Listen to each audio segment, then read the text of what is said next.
I love sushi. I love Japan, period. The tea ceremonies. J-Rock! Yeah. Garuga mess! Oh, yeah. Hey. I love anime! Yeah. And manga! And gaming! Yeah. Oh, DDR! Smiley K! Hey! Sakura kang ikimasu! Hello, everyone, and welcome to another episode of the Crastinators podcast. I am the best guy ever, and I am here today with Hypocrite. How very conventional of you. Munchie. Where? Tiny hats! I love tiny hats! I haven't seen you with a tiny hat in a while. I'm getting disillusioned. And also, Digibro. I'm still alive.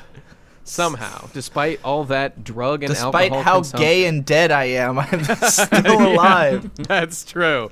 Okay, let's see. What's our topic for today? Munchie, tell us what the topic is. Our topic for today is the elusive, mysterious concept of a convention, specifically a nerd, geek, stupid, retard convention for babies who poop in their diapers. Which you, as I understand, are a huge fan of. I love more than fucking pooping my own diaper. I love to poop in other people's diapers and smear it all over my manhood. Right. So we're talking about conventions. So yes. I know that Digi and I and Munchie have been to conventions. Gib, what's your experience with conventions? Well, I've been to 3 conventions ever. First one was, what manner? The first one was London Expo. I don't know what it was called. I think it was just called the London Expo, and it's this huge big thing in London near the river. And it was it was just nerd stuff. There was games, there was anime, there was all sorts of stuff. I got a Phoenix Wright book and some badges for Hitman Reborn, and I don't know. I was going there with friends, and it was really my first experience of like seeing cosplayers in real life, and it was actually a lot cooler than I thought it would be. So that was that. Then there was well, those good cosplayers, yeah. Yeah, and then the second one was the BronyCon, which is slightly documented on my channel on Give and Take, and that was the first time I met you guys. In fact, all of you in this call is the first time I met you in real life. So. Oh yeah. And after that is RadCon 1 and 2, and that's it. Oh, I know those. That's a conference, though. That's not a convention. Yeah, that's close enough. It was certainly a con. I feel ripped off. So should got everyone him. else. It's gay. Well, okay. I don't know about you guys, but I have not been... I mean, yes, I went to BronyCon with you guys, but that was like for a good reason. When I was young, I used to go to anime conventions very frequently and would cosplay and would be really excited for them, even though I always had a shitty time. But now I realized, it's kind of like my experience with D&D. When I was young, I got really excited for it, but now I realize that they're terrible, and I don't enjoy them at all. But it's possible that there's new ways for me to experience them, and in the future, I'll figure out ways to make them fun. And looking forward to that one day. For example, doing a panel and being praised by the public for my genius and my creative abilities. That would be cool. Kind of feel like I missed out on like the con experience, because the second con I went to, I was already on a panel. And the first con I went to, I wasn't really doing anything. I was just walking around, overwhelmed by it. But I kind of liked, I saw somebody in a Luffy, like they cosplayed as when Luffy was wearing wax on his hands and feet. Yeah, and Champion Luffy, I remember that. Yeah, and I was just like, whoa, it's like things I know and like, and people are making good costumes, and there's like a fucking metric ton of keyblades. I didn't really know what the hell that was. Yep. But yeah, I kind of wish I was going to cons earlier, because they seem like fun. They seem like fun for a kid, for a young teenager, and I missed out. Oh, and which I am. And greatly enjoy. Allegedly. I think you're an undercover a performance adult. artist? I think you're trying to, I think what you are a plant by the FBI to convict us all of pedophilia. That's what I suspect you are. You're trying to bait us into it, but I'm not going to crack. In Andrew Hussey's webcomic, Whistles the Clown, there is a species of plants that only eat clowns, and that's what I am. I'm a plant that only eats clowns. I've been to a few conventions in my day. Right. Such which ones did you go to? I've mostly been to Otakon a bunch of times, and it's sort of similar to you, Nate. The first time I went to Otakon was in 2008, and it was the greatest experience of my life. It was mind-blowing and life-changing. It was the coolest thing ever. And every single year since, it has been worse. Like, progressively, it's less and less interesting, less and less fun. And there was one time that I went to NekoCon, which is a local anime convention, and that was enough. I went to one local convention, and my conclusion was local conventions aren't worth it. You go to the big ones. Definitely true. Because there's nothing at a local convention. It's just an excuse for a bunch of nerds to stand around together. Like, what are the... I see there are a few functions that are served by a convention. I mean, mostly my experiences with anime conventions. And to me, they serve as a gathering place for like-minded people. That one is already horrible because I don't like any... I've never met a person at a convention I liked. They've always been terrible. Yeah, that's fair. I mean, it is a huge gathering place for autism. It simply is, and I don't like hanging out with autistic people. They make me uncomfortable. More so than autism, just nerds. I mean, I would say we're all on the spectrum there when it comes to nerds, but like, it's not even that most of them are like weird. They're just kind of awkward or have a different sense of humor. I feel like the problem that I have with nerds in general, of hanging out with them, is that nerds are a class of people who think that like having a shared knowledge is the same thing as having a personality.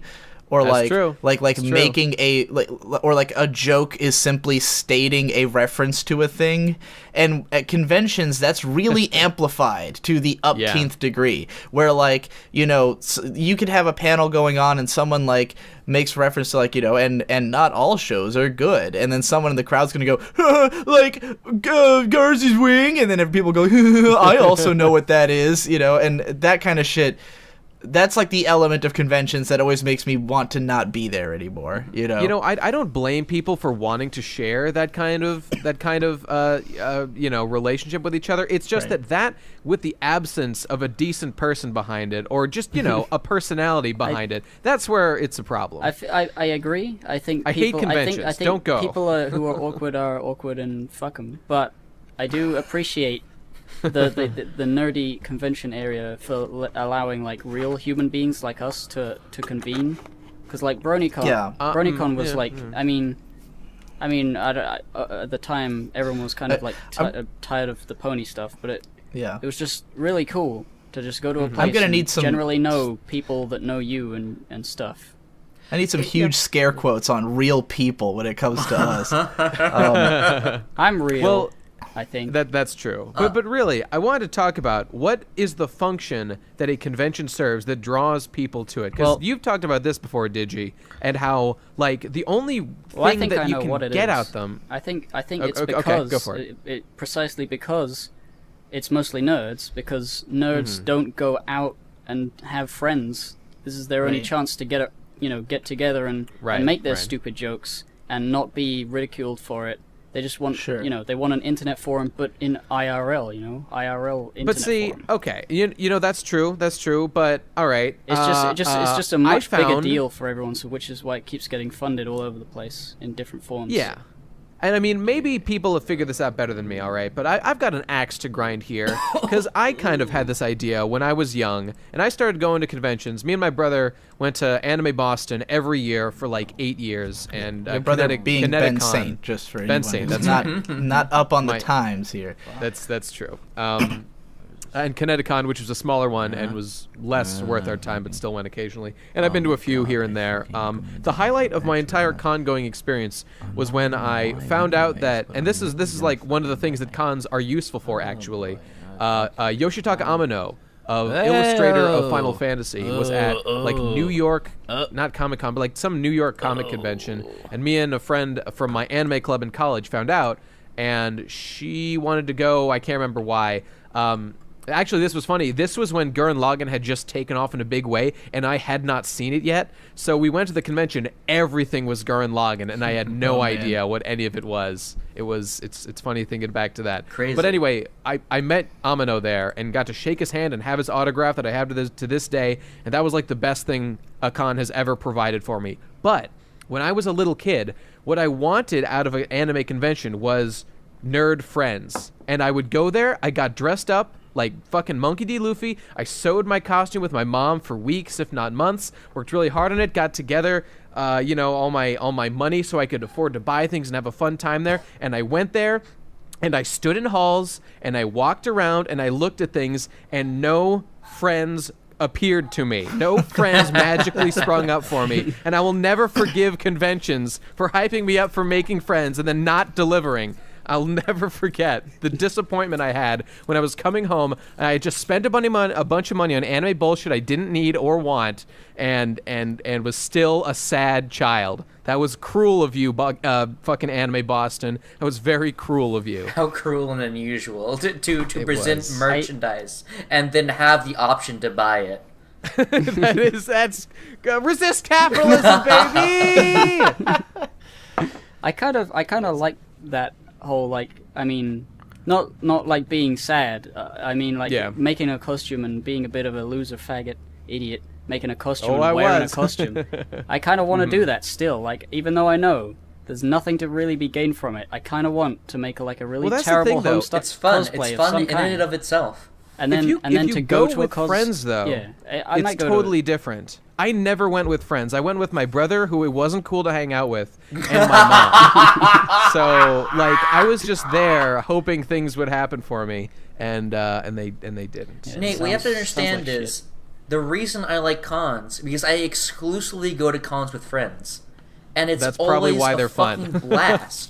It's really the difference between going to Disneyland by yourself and with friends. Exactly. Like, there's stuff to do, but it doesn't feel the same. I'll say that I do think part of what has made cons that are, like Otakon weaker for me year after year is that, like, I do go with my friends, but we don't stay together. We all split up and go do different things, and we don't really hang out during the, like, Victor always, my brother Victor, he always goes with his girlfriend Hope, and so they, like, he immediately fucks off to hang out with her the whole time, even if we, I mean, last year he drove up with her, but it used to be he'd come with us, and she would just happen to also, be going, but then, like, my other friends, we all have kind of different, anime we're interested in or different things we want to see, so we all just split up, and we rarely end up encountering each other, and it can be weird, like, going around to this stuff alone and then just kind of feeling like, is this, like, does this mean that much to me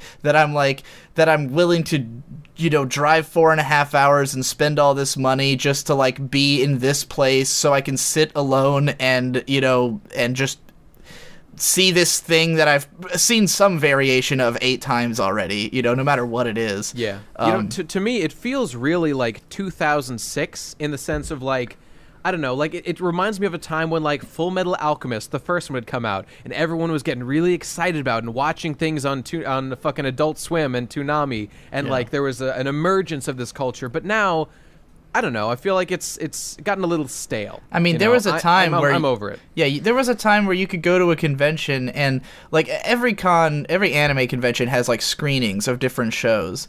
And, there was a time when they would be screening something that you legitimately couldn't find.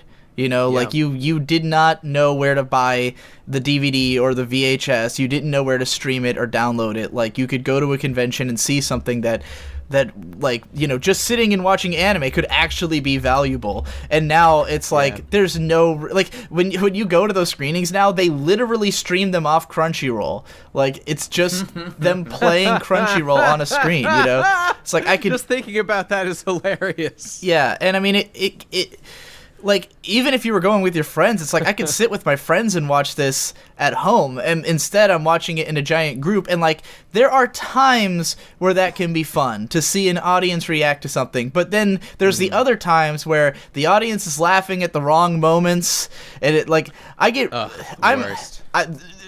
I'm a fucking pretentious elitist faggot when it comes to this shit, but I really can't stand being in a crowd that seems to be getting something very different out of something than what I'm getting. Dude, I totally agree. I can't stand consuming media with one other person there in the fear that, like, not even that they do it, but in the fear that they'll get it wrong or not be in sync with me. If I'm taking it seriously, can't stand it. Like, it was so great when we all watched Mad Bull together at RadCon 2, which is 9 guys screaming the whole time at Mad Bull. And that's very much like what the convention experience should be at its height. But could you imagine watching Mad Bull with, like, different people, and you don't know who they are, and they could be, you know, like, that's a show that a lot of people say is, quote, awesomely bad, or is, like, a really terrible show, and, like, imagine if you're in that crowd. This is the title of the panel is So Bad It's Good, Shitty Anime That You Should Check Out, Mad Bull 34. I promise that has happened. Mad Bull has been in those panels. I've seen it, you know? So, like, yeah, that's how I feel in those crowd situations. It's like, that makes sense. On the one hand, I love, like, one of my favorite things about conventions is the feeling of, these are my people, you know? These are the people who are watching anime, who I'm talking to online. This is the crowd who gets what I'm about on some level. But at the same time, they're totally not my people, because they're walking around dressed as Kirito, you know, and being like, anime is great, and I'm like, anime is a Japanese colloquialism. You guys are completely off base, off color, and this is based totally in the fact that you guys are losers. If you guys weren't losers, then you would realize that cons are great. I could still imagine myself enjoying a con, definitely. Well, I would never call Hippo a loser. I'm talking about the other two numbskull knuckleheads. Of course.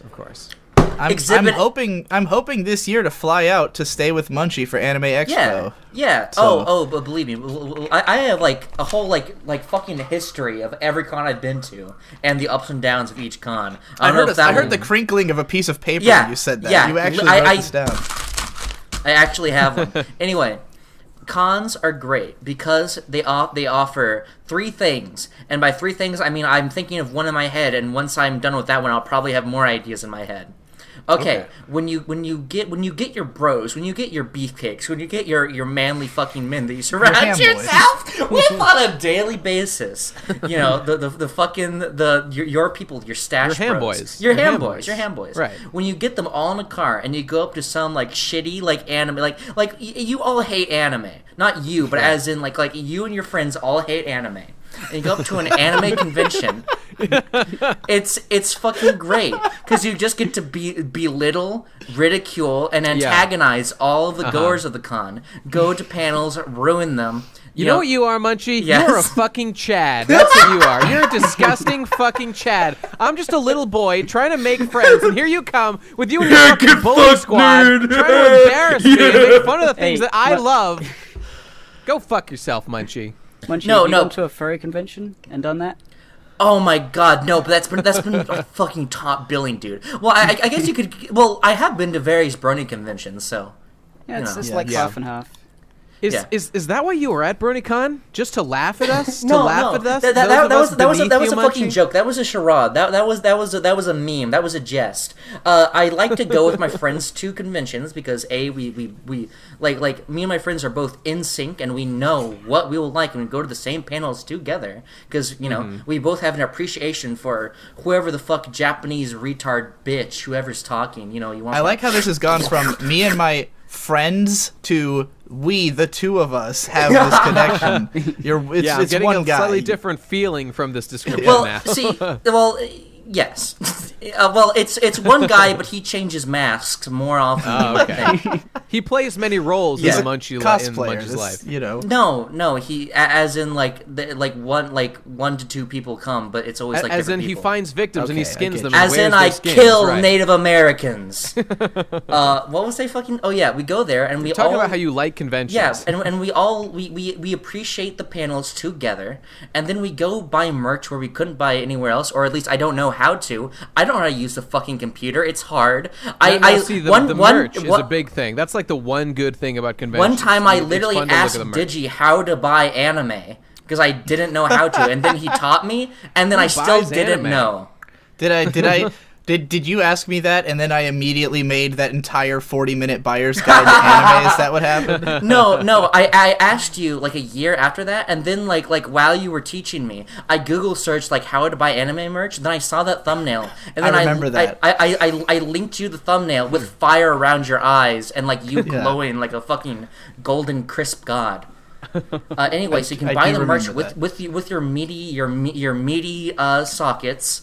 And you just have a fucking good time. You get to hang out, and you get to spend time in an exotic city with exotic sluts doing gay shit, and you get to fucking you just get to look at people. Sluts? And What's going on? It's sick. It's Tell me about sick. the sluts. If I go to a convention, are there What? exotic sluts there? What's happening here? Oh my God, it's Jesse. Oh shit. Oh my okay. God. I've been here the whole time. Jesse did join like 10 minutes ago. I wasn't shit, sure I if had he no was idea. mic'd, though. You Nobody sound like you're suspected. underwater. Yeah, I was gonna You say. do. Yeah, I mean, your mic you is were just interesting. drowned. You were drowning you- in water. Do I? Are you mouth deep in pussy again, Jesse? That is a possibility. There are many possibilities. The other possibility could be that my microphone is broken from the flood. Nobody knows. Everything. Oh my God. Oh, Oh, fuck. God, the fucking $300 one broke? I don't know. You guys are saying I sound underwater. I haven't heard it yet. I don't fucking know nothing. Oh, yeah, it I'm broke. the underwater boy. Either it broke or you're just recording through the wrong microphone, which I am is an what it sounds underwater like. boy, and I have AIDS, and no one can stop me from having AIDS. So, It's are you more recording thematically right now, relevant Jesse? To be, Yeah. cool. Excellent. yes. All right, that's cool. Jesse, do you wanna talk why about don't your you tell us- convention well, actually, why don't You still finish motherfucker, this I'm shit? not done. I'm fucking All right. skin you Well, alive. wrap it up. You're taking the whole fucking show. All I'm Munchie. saying is, Goddamn. at Who Anime the Expo, fuck is Munchie? oh my god. Listen, buddy! I deserve time, okay? Hey, it's his catchphrase. Listen, buddy. It's my favorite. I thing thought you his say. catchphrase was No, that's I a thought his distinct catchphrase was, "Get on the ground, you fucking nigger!" I I have many That catchphrases. too. Anyway, That's a good one. at Anime Expo, I got a Gurren Lagann like imagine a book thing. sitcom about Munchie. Like he's the Kramer. He comes in the door, and like whenever something weird happens, he looks at the camera and goes, "Get on the ground, you fucking nigger!" Dude, and the studio I'm audience imagining him laughs being and hired out claps. like a clown to children's parties. Hey kids, get on the ground, you fucking niggers! Okay, imagine you're They're all watching good like a choices. normal Seinfeld episode, and like Jerry's in his apartment, he's talking to George about how he can't get laid or something, and then like I burst through the door like Kramer, like in my pizza jumpsuit and hamburger sweater, and I'm just, get on the ground, you fucking niggers! And George would be like, I'm getting frustrated by all these racial slurs. I'm not even black. Oh, to wrap this up, I like Gurren Lagann. I got a Gurren George Lagann is book. very I blue couldn't pill. have got that anywhere else other than Anime Expo, and it made me happy, and I really like it. And Right. yes, okay, bye.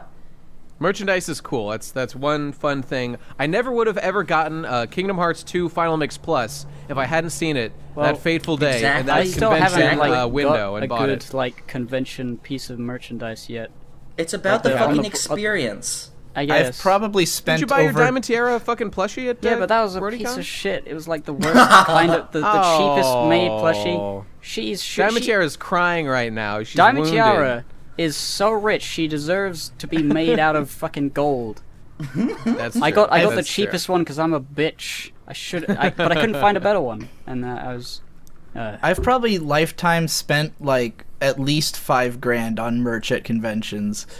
Like that's Lord. one of the big reasons I go there is to drop a lot I of spent money. more At money least there $1,000 than for anywhere me. else, but I was never that big of a spender on that kind of stuff anyway. I go to conventions to spend money and kill people. Yeah. A huge part of why I went to Otakon so many times is that it happens to almost always fall directly on my birthday, which is August 8th, and so my dad would usually he'd buy me the trip to Otakon and then give me a bunch of spending money, and I'd just blow through it all there. Oh yeah. So, that makes sense. So it was like a big birthday thing for me. That's where I got a lot of my figures, a lot of my posters, a lot of my art books, and just a bunch of other shit. All of which I fucking fun. regret. None of that money should ever have been spent. I love figures. I Problem really with love figures. with me is at the moment is like I don't have any like huge like desire to own things about a thing. Like even though My Little Pony wasn't that great, I have a Luna plushie, but that was like a gift. So, you know, that's great. But like I wouldn't buy a lot of Brony stuff. The only thing I would buy is like Homestuck, but Homestuck's dead. And no one will It ever is make dead. any Homestuck art. Or Not at anything Anime ever Expo, again. bro. Not at Anime Expo. Ex-bro. Dude, They- there's so much Homestuck shit there. I was in my That element. boggles my Oh mind. shit! Well, I gotta go there then. I gotta go. Dude, there's 'cause this that's one the only thing. Vriska. There's this one Vriska cosplayer that was just like. Is that your I sound don't know what effect that for means, sexual but I- attraction? Is that what that's? I like it.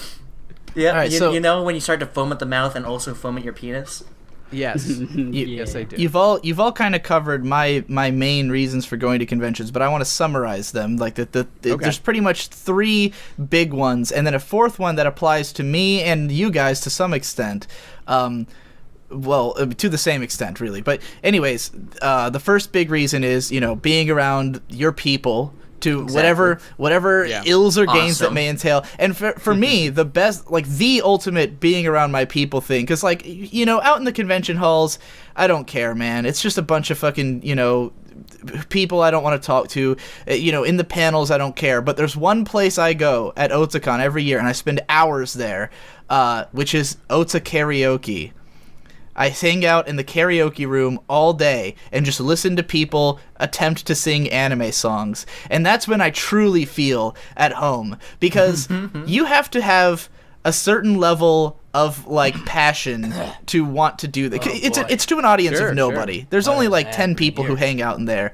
There's a bunch of regulars who every year, it's the same few people singing singing the songs, you're getting up every year, and I recognize all of them, though I don't talk to them. We communicate only through song. That's not great. entirely true. That's I do. beautiful. I That's trade a few words, but I don't like fucking buddy up with them or anything. They're often cosplaying and stuff. I mean, you're gonna hear the fucking every song from Inuyasha 1,000 times, and you're gonna hear a bunch of the same songs every year. It's always interesting to hear. God bless. That Haruhi one. That's gonna be Not up a lot there. of that. Not a Really? lot of God Yeah. knows. I would be the one probably to go up and sing that. Even I do that one. That's a classic. But it's always interesting to see which song is the big one that year. Like this past year, it was all JoJo, because the show's so Of big. course. Is that a JoJo reference? What? Indeed. Nothing. Just I was, those it was, words dude, you it said. was You so said JoJo. cool. That's a Dude, good Nate, JoJo high reference five. you We just did like made. the joke that other people do, and then we like did it ourselves. So that means we're like funny. Anyways, yeah, I always hang out there. That's my best, like, connecting with the nerds place. Then there's the merchandise, which was a lot more impressive when I was younger. Because Otakon has a merch room that's the size of a fucking aircraft hangar. And Right. and it's the first year I went there, I legitimately got lost for like an hour and just was exploring this wonderland of anime crap. I have returned. I left the call. I left. And Welcome now back, I came bloody back. dead man. It's good to have you More back. AIDS.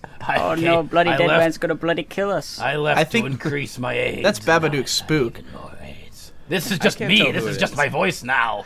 I'm not a character. He's been This is changed not a by this wacky underwater character. lifestyle. I'm just a broken man. Bloody Dead Man has like a British accent. That's true. Bloody Dead Man is the father of Undertaler.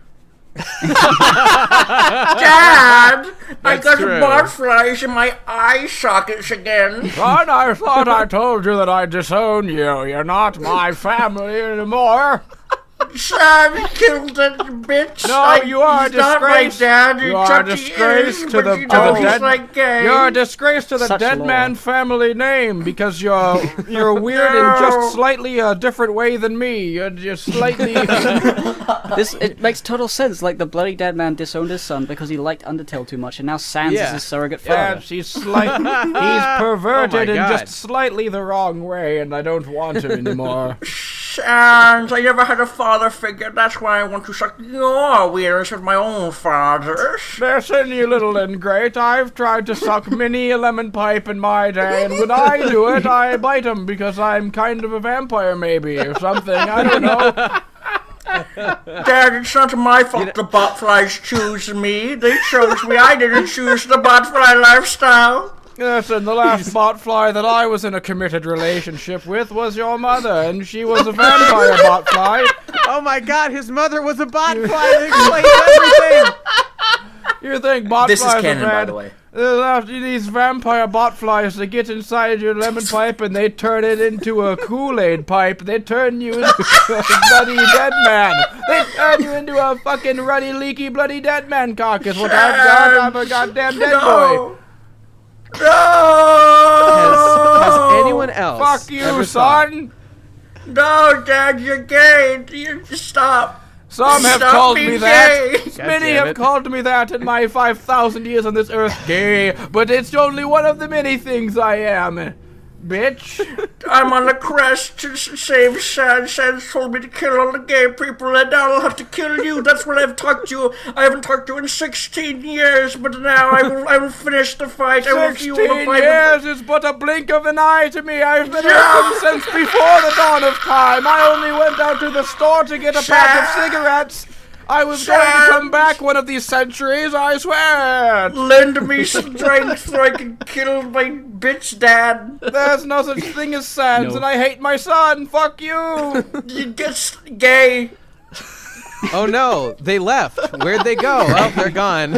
Oh, what lore, what adventures we have here on the Procrastinators podcast. You know what? We could. The amount of characters that we have in the PCP, we could all cosplay them and go to a convention. Oh my, Oh my god. god. all these I mean, characters. there's even, yeah. Oh, if yeah. There's I'm plenty to gonna choose from. cosplay the Undertaker, my son. You should. Oh my! Does that mean I'm the bloody dead man? Oh shit! Yes. I'm like the young years. You know, like the once learned that like the Lorax movie. I'm like that version of the bloody dead man. Like the young yeah, that like makes like sense. tweak That makes version. sense. Yeah, Munchie the twink. Munchie the fucking 6'1", 230-pound twink. Well, compared to the bloody dead man, who is like the opposite of a twink, like the Yeah, polar yeah. opposite. That makes sense. What are we I'm talking? following. What's the pod? Oh! This is the PCP lore podcast, right? No, We're talking about the Bloody Dead Undertaker Man at length. Lorecast. Hey, here's the thing that I wanted to mention. One thing that I like about convention, or rather, okay, so now I don't care about this at all, but when I was young, this was something that I was very interested in. So I talked before about how Yoshitaka Amano was going to a convention. That was cool. But before that, when I was even younger, I got excited because I still cared about voice actors, Yeah. and I used I was to gonna go. get to that. That's my number 3. Oh yeah. Yeah. Okay. Well, here, take it away. Go ahead. Oh, well, I'll just finish my number 2 point first. Yeah, okay. About the merch. Because the merch was such an ocean of possibilities when I was young. And then I realized by like the second or third year that they all sell the same shit. Every fucking booth is the same shit, and it's only like the most popular shows that have any merch. And they never have anything I want. So I'll wander around for like hours in this fucking endless sea of merch and walk away with one thing that was like. You know what the thing is? A con is inversely proportional, as in the more what you will get out of going to a con is inversely proportional to how much you already know about like anime culture. That's and true. The more you learn, the less you get out of it. That's just absolutely agree with that. Yeah. Because another part of the appeal when we talk about panels is that you learn a lot. Like for me in the early days, one of the coolest things about conventions was I would go to a panel about something I'd never heard of and then learn like all this interesting, amazing shit about it. And now I know everything. Like there has not been a panel in the last few years. The ones I started going to, instead of going to like ones about anime, now I go to all the like weird Japanese culture, like a panel about noodles or something, just so I can have something new interesting. that I don't know about. Because any anime panel, You've reached weeb bedrock at this point, and it's I just, mean, it's just there are Which so is many- directly diagonal to bedroom. Yeah, exactly. It's actually the right. same place. But there's been like a ton of panels that I go to, and not only do I feel like I could give the panel, but I feel like I could give it better, like half half the time. Oh shit! He's calling you out, con panel holders. And I mean, I've run panels before. in the universe. That's right. But yeah. So with the shit like this past Otakon, I literally went there with the intention of sparing no expense. I was like, I'm going to spend as much money as I can, and I will buy anything that interests me. And I still there was nothing. Like I came away with like a few posters, and that was about it. So yeah, it's. That aspect is kind of dead to me now. And then again with the panels, there's too much stuff I already know. And it used to be that one of the coolest things is you can meet Japanese guests. Because wait. Before we get into that, just about that topic, I wanted to share one just small anecdote about this whole things you can learn when you go to convention.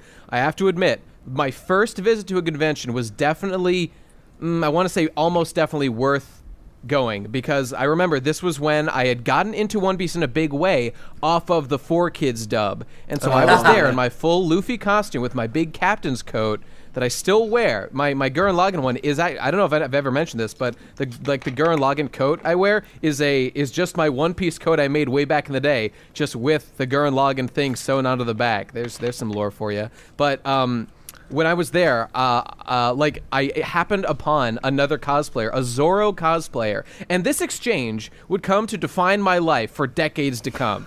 Because what he said to me, he walked up to me, or we were taking a picture, and he got into it with us or something, because it was me, Ben, and like a friend. We were all cosplaying One Piece. This guy joined as a Zoro. And so he, what was Ben? after we took the picture, Ben was Sanji. Oh. Sanji. He's a big Sanji fan, or at least was. But so this guy, I had watched the whole show up to that point that was aired, and I thought it was great. And this guy just looks at me and he's like, "Hey, dude, nice costume." I'm like, "Yeah, you too." Of course, at this time I was young and timid and was just like, "Yeah, thanks." And he just said, "What's your favorite part?" And I'm like, "Oh, I don't know. I liked when they fought like Captain Kuro or like something like that." And he just says, "Yeah, that's pretty cool. How'd you like Skypiea?" And Skypiea had not been aired. And was still in manga form at this point. Yeah, basically what happened here was that he introduced the concept of manga to me, and I had no idea that One Piece was even based on a manga, or that I was behind, and the deep shame that blossomed in me at that moment of not knowing. I thought I knew everything there was to know at this point, and then I learned there was a whole universe beyond my reach, and on that day I vowed to never allow someone else to have more knowledge of something I liked than me. What I would give to have been that man. Yeah. He man, because I found out about One Piece through the manga before the anime even debuted in America. I'm a true fucking patrician, bitch. Yes, you are. Anyway, I'll never forget you, Zoro cosplayer. You're a legend, wherever you are out there, buddy. If you're unless you're gonna talk with number 3 or number 4, I don't know what you're gonna say to you, but I'm gonna go into number 3. Unless you want to continue whatever you're about to say. I was gonna sort of change gears, but I'll do it after. Let's finish his examples, then we'll change gears. Well, so to broach the subject of number 3, I just want to talk about that first con I went to, the first Otakon, and why it was so magical that day. Because it happened, the first day of the con was on my birthday. I was turning, I think, 17. And it was everything about it was the craziest shit I'd ever seen. There's more people than I'd ever seen in one place. I'd never seen cosplay, so that was magical, and now it means nothing to me. I've seen every cosplay. The only thing I get out of cosplay now is seeing what is the most popular show to cosplay that year is always interesting. Recently it was Tokyo Ghoul is the big one. Anyway, I'm seeing all this fucking cosplay, all this stuff, everything, all these people. But the thing that truly made this con experience was that they were having a concert with Jam Project, whom all of you have probably heard at least one Jam Project song. They did the One Punch Man opening most famously recently. Is that really what they're most famous for? Okay, well, recently. Everyone knows the One Punch Man opening, so I can easily give that as an example. Members of it did the One Piece opening and the Dragon Ball Z opening, so, they performed those at this show. But the Japanese ones, of course, not the fucking Yayo. But Jam Project is a is a 5-person. It's like 5 singers who are all famous for anime music, and they have a super group, and they mostly do like robot shows.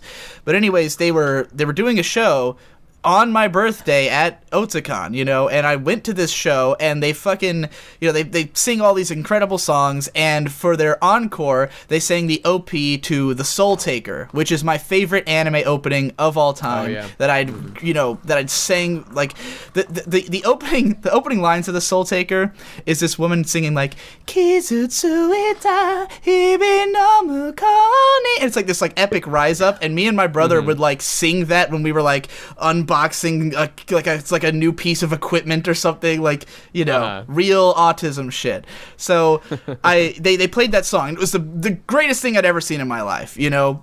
Cool band, my favorite anime OP on my birthday at this convention. Everything was magical. I spent all this money, and I saw all these Japanese guests, you know. I met, like, well, I didn't go to any meet and greets. I didn't actually do that till this past year. But, like, you know, I got to see these people talk about the anime industry, and I learned all this stuff. And over time, all of that, like, has gotten lesser. There's, like, you know, Otakon has fewer and fewer Japanese guests because they all go to Anime Expo now, because Anime Expo is way bigger. You know, there hasn't been these magical panels where I learn things. There hasn't been these epic encounters. There hasn't been, you know, a beautiful moment on my birthday. It's like every year I get more jaded and more cynical and more like, why am I even going to this anymore? And like last year was the last year they were doing it in Baltimore. They're moving it to DC. I wasn't gonna go to Otakon this year, but now they've announced they're actually bringing back Jam Project, so now I totally want to go. But man, that's great. Yeah, but like it was definitely like this downward spiral, and now I want to go to Anime Expo to see if it can reignite the spark, because it's now like twice the size Otakon ever was, and has all these great Japanese guests and shit. And I can hang out with Munchie, though we'll probably just split up and go our separate ways, because he won't know anything I want to go to. No, I mean, I hate anime, so no matter what I do, I wouldn't be happy, like, actually paying attention to it. So I might as well just make myself, like, miserable, because it'll be funny. Oh, and I hinted earlier there was a fourth reason to go to conventions that only applies to me and us, which is to run panels, to be a part of the convention. Whole different world. It's a whole different thing. It's like a whole different flip side of the coin, where it's really about this epic moment of showmanship, because it's one thing to, like, you know, run a YouTube show and you can see, oh, I have 250,000 subscribers, I have comments and stuff like that. But when you actually see like 1,000 people sitting in front of you, listening to you, laughing at your stupid jokes, then it's like, that's when you really realize, like, I am a wizard god, like I control people, you know. I wasn't. I don't know whether I liked it when I was up there with the BronyCon stuff. I mean, for one thing, I embarrassed myself by swearing too much when I shouldn't have. That was hilarious. It's fine. I guess it was funny, but I felt like, oh no, I'm doing wrong things. Hey, at least you weren't the one who, when we did the concert where we... For anyone who fucking punched Celestia in the goddamn face, you fucking drunk. Oh, that was also like... Well, no, I wasn't even gonna bring up that. I don't think I actually like hit her. Dude, like... you were close to her face, dude. You were real she close. was running. Yeah. It's my birthday, bitch! It's my birthday, bitch! If you watch the footage that Hippo has of Otakon, you'll see that they were having a big concert, and we, for whatever reason, were like the DJs who went up in between songs or in between sets and announced it. And I believe that the very first thing I did was like to run on stage and be like, "What the fuck's up, BronyCon?" And like the lady running it was immediately like, "I've made a huge mistake." Because I was. And yet she kept us going for the whole 2 hours or whatever the fuck it was. Well, they eventually took the mic away from me. They wouldn't let me. Everyone else went on and did like the DJ thing, and I went up there with a roll of toilet paper, and was just throwing it in the background. Just she gave me the mic and was like, "You're the responsible one. Hold on to this mic and make sure they don't do anything crazy." From my perspective, it was terrible at the time because I wasn't drunk and I was like, "Oh no, everyone's having a good time and I'm just sitting here being gay."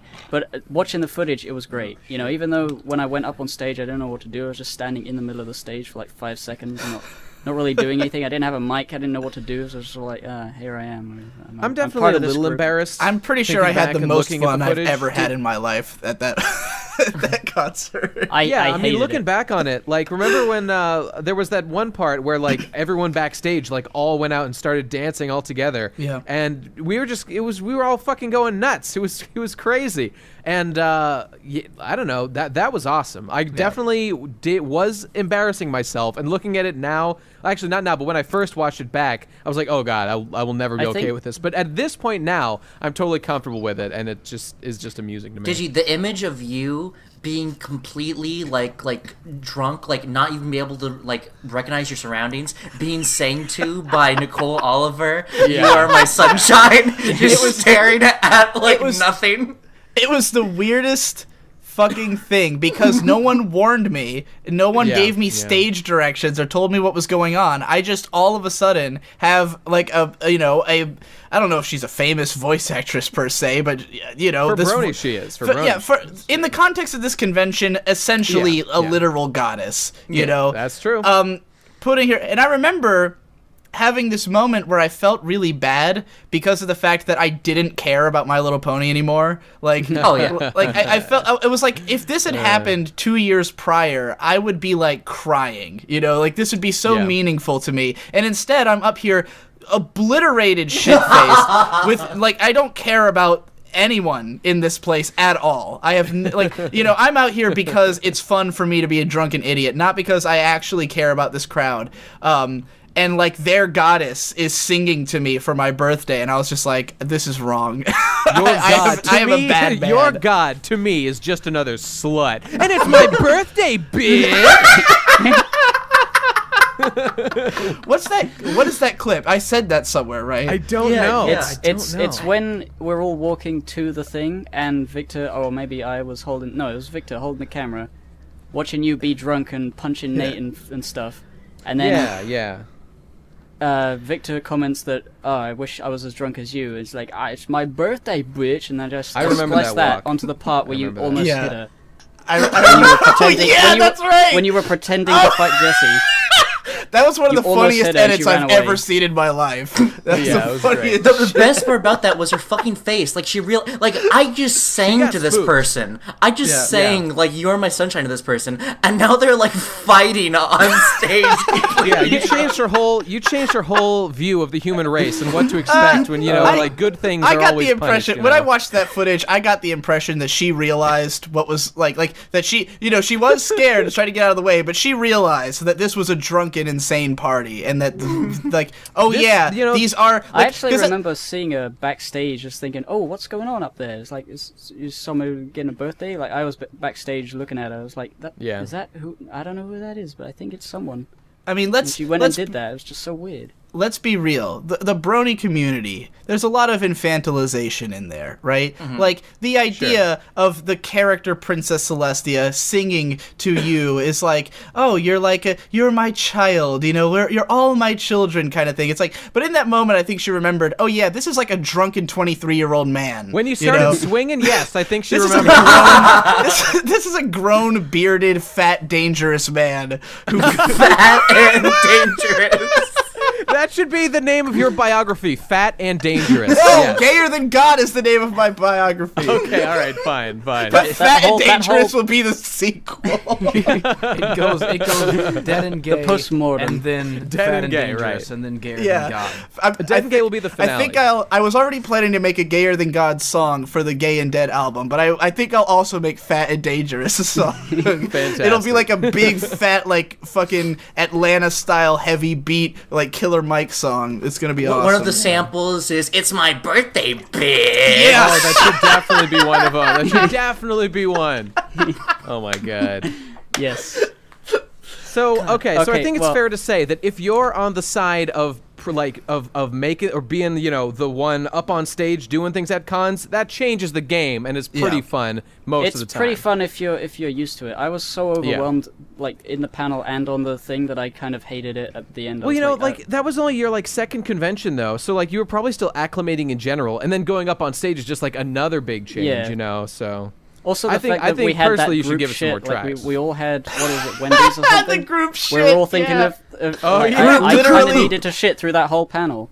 I forgot about the group shit. Oh my god! Wait, Literally can you explain all that of in a little us. more detail? Yeah, we ate Wendy's on our way to the convention, and we were like fucking late. Like we Yeah, we almost were. missed our own panel, which had all of us on Yeah. it because we like woke up late, and then we went to Wendy's, and they took forever, and we ate, and it was like totally all of us felt shit. And so the second we got to the convention, we went to the bathrooms like right by right by where the panel was going to be, and we like all simultaneously took a shit. It was I forgot the about great the group shit. Oh my god! Yes, that was the best thing that ever happened. You guys I was so just conscious proving of my that point. fact that Yeah. I didn't want to poop my pants on stage as well as Right. was getting noticed for everything else. Well, yeah, I know, mean, Munchie? that by that Yeah. point, by this BronyCon, I went to 3 of them, and Mm-hmm. by that one, literally the only reason any of us was there was to hang out with one another. Yeah, which yeah, is, same which is for why me, yeah. RadCon happened, because it Mm-hmm. was like after going to BronyCon, it's like we're really here to hang out with each other and to try to get laid. I think Yep. the main reason we went to BronyCon that year that I was there is because I hadn't been to one yet and I wanted to go to Oh, yeah, one that was a before. big thing. Before That was it a was big thing. totally over. Yeah, and while you were still like someone with like clout in the community who could And enjoy to meet being famous. KP. KP was like the top billing guest. I really wanted to see her. Oh yeah, dog. Oh yeah. That was the coolest That's what moment conventions ever. are. They're just locations for play dates. And Yeah. that's why they're incredible. They are incredible play date material. They're like theme parks, Makes but sense. with But wouldn't you gay say, people. Munchie, that it was even better at RadCon than BronyCon? I would say it was better. However, I don't like just There's the a few fact that it things- was better doesn't mean that I wouldn't Well, also sure. cherish going to a convention. It's not. I'm not Yeah. saying that hanging Yeah. out with your friends is inherently like better or worse with the convention, but I do think it's an interesting location, and it breeds a lot of discussion, and it's easy to ridicule people, and therefore very what, funny. Yeah, it is a definite like different, because like in Digi's house, some people have rooms that they go to when they're not doing something with the rest of us, and sort of like in a convention, you're always having to do something, either just sitting around talking or like going to a panel or just eating. It's just everyone's Panels doing are something at the awful. same time. Panels are the fucking panels are worst terrible, thing. but like what I mean is everyone's doing something at the same Yeah, time. yeah. It's a different sort of feeling than just being in a house together. Yeah. Because people wake up at different times, and sleeping arrangements are kind of rough. Yeah. Well, I mean, For sure. it's the thing about conventions, and the reason that I wanted, aside from the fact that I just wanted to hang out with you guys and make stuff, the other thing I don't like about conventions is it's hard enough living in one house with everybody. It's even worse when you're all in one room, and it's like, Yeah. for me, I have terrible insomnia, and I also can't stand silence. So I'm used to, going to bed, playing music, having like a certain way, jacking off. You can't jack off when you're all in the same hotel room. Big That's problem. what you think, amateur. Well, you can take a long shower, but it's harder to That's get. the way. We'll say it's hard to get away with jacking off when you're all sharing a room. But for me, every convention I've ever been to, by 4 a.m, I'm gonna be stepping over everybody to get out of the room, and then just wandering the hotel for like hours, and then I'll probably sleep for 30 minutes, and then go to the con, and be like miserable and sick all day. So Yeah. that's all. Like as many there's. All the cons are worth having gone to. It's worth it to be able to tell these great stories and to be able to have all these fond memories. But the actual experience of living it is often hellish because it's always no sleep, very difficult to remain, to keep up your hygiene at all, which is actually a problem when you're in Baltimore in the summer and it's fucking 95 degrees and you're walking all day, So usually by the end of a convention, I am physically broken. Like, my voice doesn't work anymore. I can't see. I'm, sleeping. I usually sleep for, almost a whole 24 hours the day after a con. So, yeah, there's a lot of nightmarish elements that make it, that are, why I wouldn't just, even if Otakon wasn't that great, it would still be worth going to, right? Because why not? It's something to do for a weekend. Except that it's something that involves like a 4-hour car drive, which isn't that bad. But then they're sharing a hotel with a bunch of other people, not getting any sleep, physically exhausting yourself, you know, and then the existential ennui of realizing that you've put yourself through all of this and for what, you know? That's what gets me the most. I always end up, like, by Sunday, I feel like I hate the world at most conventions. So, yeah, it's fun I feel like that at the end of RadCon. Well, that was physically broken. I felt like that through like all of 10 days RadCon 2. But RadCon 2 was for totally different reasons that I felt that way. I understand what you mean, and I appreciate it. However, I think it's wrong, and I think you're gay. Hold on. One way to put it is that RadCon 2 was like if we went to a convention and we ran every panel. That's that's how I describe RadCon 2. I mean, it is exhausting. However, like I don't feel pain in the sense that like You don't feel pain at all. Pain is like really funny to me, and like whenever I get hit by it, I just think dude, it's sick.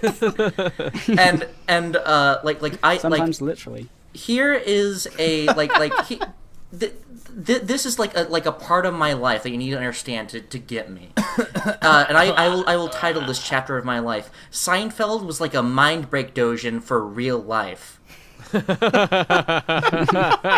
I'm always thinking about my life as if I was a character on Seinfeld, and so every bad thing that humanly happens to me, I just think that's really fucking funny. That's sick. That's fucking. It's amazing sick, because bro. Victor does the exact same thing, but with Curb Your Enthusiasm as opposed to Seinfeld. You know, that's the ironic age we're living in now, where our own suffering is merely an amusing fact of you know. I think again, it's easy for me to see it that way in retrospect, but in the moment. It's just like I do in the moment. Yeah. Well, you just got a faster processor for this shit. Because I got mind break dotioned. I wanted to talk about this for a while. You've been talking about anime cons and BronyCon. I don't know whether any of you have gone to like a video game convention, like just for video games. No, I have not. I never thought I would say this, but I kind of wish Jeff was here because he has gone to all of those. You know, and we could talk about that because like he's been saying for years though that he wants us to go to MagFest. I kind of would like to go like to MagFest or PAX or something because like from what I've learned from watching like YouTube content people who are video game-ish like Total Biscuit and JonTron or whatever Game Grumps, it's a different sort of feeling because it's not like I don't know. I feel like I would have more fun at one of those, perhaps, but maybe not. I'm skeptical that there's much difference, really. Yeah. I don't know, because I haven't been to a game-specific one. But. As someone who's been to, like, a shitload of Otakons, like, there is a huge contingent of gaming there. Like, Otakon is really an everything convention. It's not really about anime per se. If you go there as just a gamer, there's a huge arcade room. There's people who just hang out in there and play Street Fighter the whole convention. They have gaming tournaments. Even BronyCon had like Smash tournaments and shit. That's what I'm saying. It's I remember there was Anime a guy Boston who was like wider than he was tall playing Smash. That's all I remember from that. And was in there just sort of. Yeah, I think Victor competed in that actually. And I put my name in, but I flaked.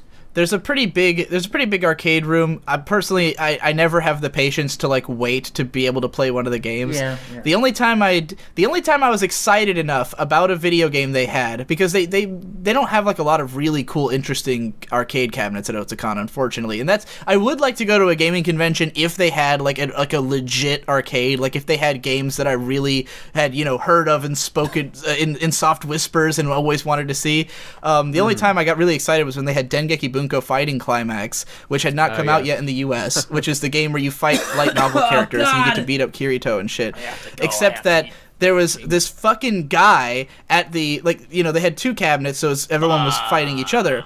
And there was this dude there who was playing Kirito and had obviously played the game. Like, he must have had the Japanese version on Vita and was just destroying everyone, but he would never move. Like, he was just like taking each new challenger and kicking their asses, and everyone was dead silent because like the atmosphere this guy gave off was like a total douchebag asshole who was like here to beat people, to prove that he's so good at this game that none of us have ever played because it's not out in America specifically. Yeah, just at this booth.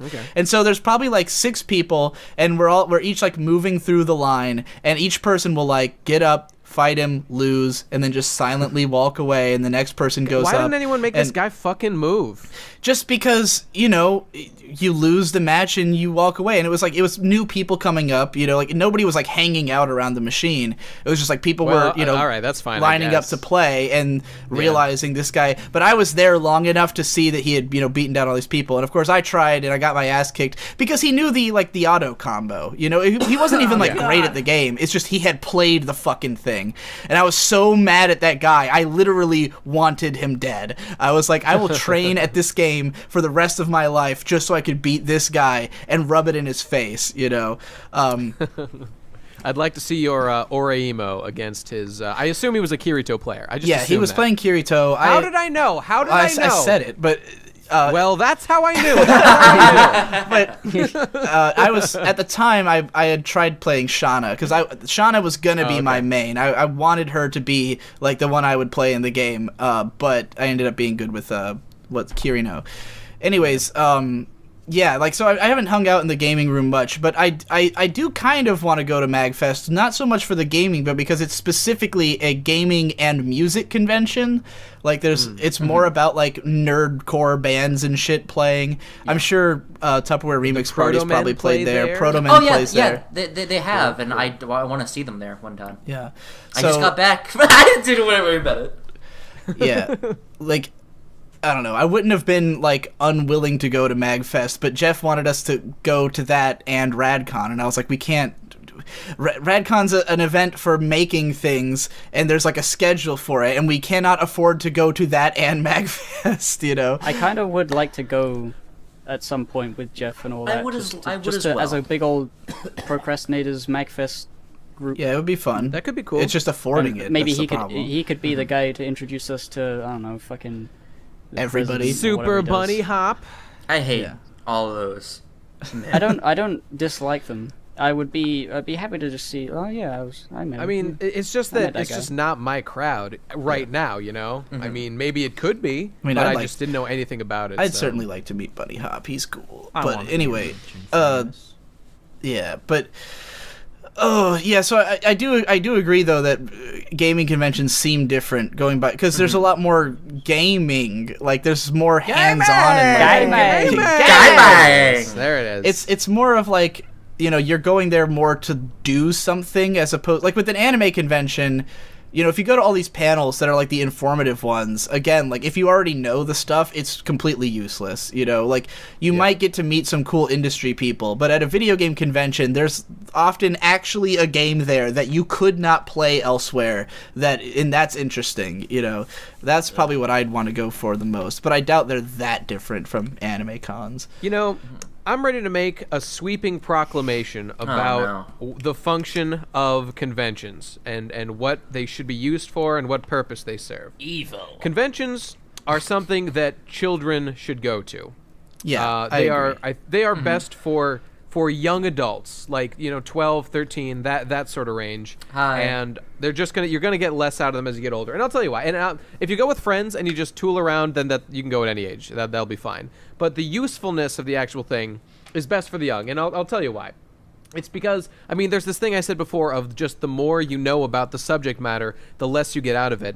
And that really applies in a lot of ways. Like, when I was young, one of the first panels I went to at some convention, and this blew my mind. This is like one of the first sort of analytical lectures I ever heard about anime, or in this case, a video game. It was a lecture that some dude was giving on how, like, Tidus from Final Fantasy X represented the human ideal of the Ubermensch. And, like, his role in Final Fantasy X was, like, a representation of, like, the ideal man in a fantasy world, or like some bullshit like that. Yeah. But I had never heard any talk like that before, which is now a format that's kind of, people talk about that shit on YouTube now. Yeah. But at the time, I had never heard anything like that. But other than that, there's that little bit of information you can gain, but then there's the distinct like magical moment factor. Like when me and Ben were young, and I think this was even more important for Ben, or more enjoyable for Ben than it was for me. When we were young at Anime Boston, The Pillows played, and it was one of the most awesome things we'd ever seen in our lives. And in addition to just hearing all the songs and being completely blown away, and the place just going insane and just loving every second of it, there was also this moment where up on the rafters, we were down on the ground floor watching them play, but up in the rafters, there was a couple of people standing and watching the band from up above. There was a Mamimi cosplayer just dancing by herself, and just watching her dance while listening to fucking Crazy Sunshine and you know, all the shit from the show. What's that one? I Think I Can, all that shit. Yeah. Watching her dance by herself was just such a magical moment, and I'll always regret not going up and joining her. That stuck with me my whole life in my relationship with women. I mean, I would still lose my shit for a Pillows concert, but I can't even imagine like me at 17, at the same age I saw Jam Project. If I had heard fucking Hybrid Rainbow live when I was 17, I would have cried a river. I would have been losing my fucking mind to that. So yeah, I could definitely appreciate what you're saying there. So that was great, but then also at the time, I still gave a shit about voice actors, and I don't think I'd really care about these things as much now. Yeah. But there were two incidents that are very memorable to me. One was when I met Steve Blum. He was doing something. I think this was the Gurren Lagann thing. He was signing autographs, I think, for his role as Liron. And I went up to him and said hi and shook his hand. And I told him, and I'll never forget this, I said, "Hey, dude, I know that you get this all the time, but I just loved you as Spike." And I was like, I know he's doing some other character, but that's what I remember you for. I'm sure he's going to hate me for it. And he's just like, "Dude, it never gets old. I love it every time." And he smiled at me, and I went on my way, and I just felt so great about my life. I think there was incredible. I might hate Dubs more than anybody in the world, but I could still probably mark out for Steve Blum. Like, he's a fucking legend. He's a legend. Been in everything. For sure. And then there was this other moment. This is my last thing I even have to say. When I was at some, like, FMA had gotten really big, and I was at a convention. I think this was Anime Boston, and it was a panel, like the voice actors or something. And I didn't give a shit about anyone except Vic Mignogna was there. And he was cool. Tell me you it's kicked the his Vic ass. Mignogna story. I know. And this is classic Vic Mignogna, like just being weirdly obsessed with the character of Ed. But he did this thing. He's like, "Hey guys," he was like taking questions or whatever, and somebody asked him to like do a line from the show. I mean, of course. Right. And so he's like, "Okay, all right, guys, but I've gotten good at this. So we're all going to go through an exercise because this is the best way for you to experience this. I don't want you to see me. God, this tells me so much about him as a man right now. But he's like, okay, I don't want you to see me as like this old, like 30-something, you know, slightly balding, that fucking motherfucker is weirdo 50 man up now, here." so he was probably in his 40s. Yeah, okay, maybe he even said 30s and was lying. I don't know. I can't remember. But that'd be hilarious if that was true. But he said, like, "I don't want you to see me as this old man. Everyone, close your eyes and just listen to my voice." And he did, like, I think he did the monologue from after the Barry the Butcher fight. You know what I'm talking about? Where he's, like, crying about, like, he realized how vulnerable he is, how much he cares about Al. That's the scene that made his whole career. It's the Oscar bait scene from FMA. It's the reason that he won every fucking voice actor award for dubbing ever, and that's why he's so fucking famous. It's for that one scene, pretty much. He did it, and at the time, I was definitely an FMA fan, and he did it with such passion and just clearly loved doing what he did so much and loved the character so much, regardless of the reasons why. Yeah, that was just a great experience. That really made me get into anime in a big way. From that. If this was like 2006, I probably would have felt exactly the same. I loved that performance when I was young. He killed it on that one. Now I hate it. And that's it. I did get to that's the end of my case for how these things, I think, like now, like you were saying, I don't think these would really make as much of an impact on me because I've had all these experiences. But when I was a kid, first getting into the stuff, not knowing much, to see the world that's out there and the passion these people are putting in, I can see why, like, I get this stuff and I understand why it's valuable, seeing this stuff and seeing the things people can do with it, and like why my parents just don't. They haven't had any of these experiences. They don't get shit about this. They just think it's goofy cartoons. You know, just 2 or 3 years ago at Otakon, I also met Ed's voice actor, but the real one, Takuromi, the Japanese voice actress, who's one of my favorite voice actresses, and she was so fucking... She was the... You know... Sometimes you see someone. There's certain celebrities that I have that waifu or idol like crush on. Yep. She's one of those. She's just so perfect and hilarious and adorable, and I absolutely love her. And I would sacrifice my life for her. No, she was great. Rad. Yeah, I want to throw in a bit.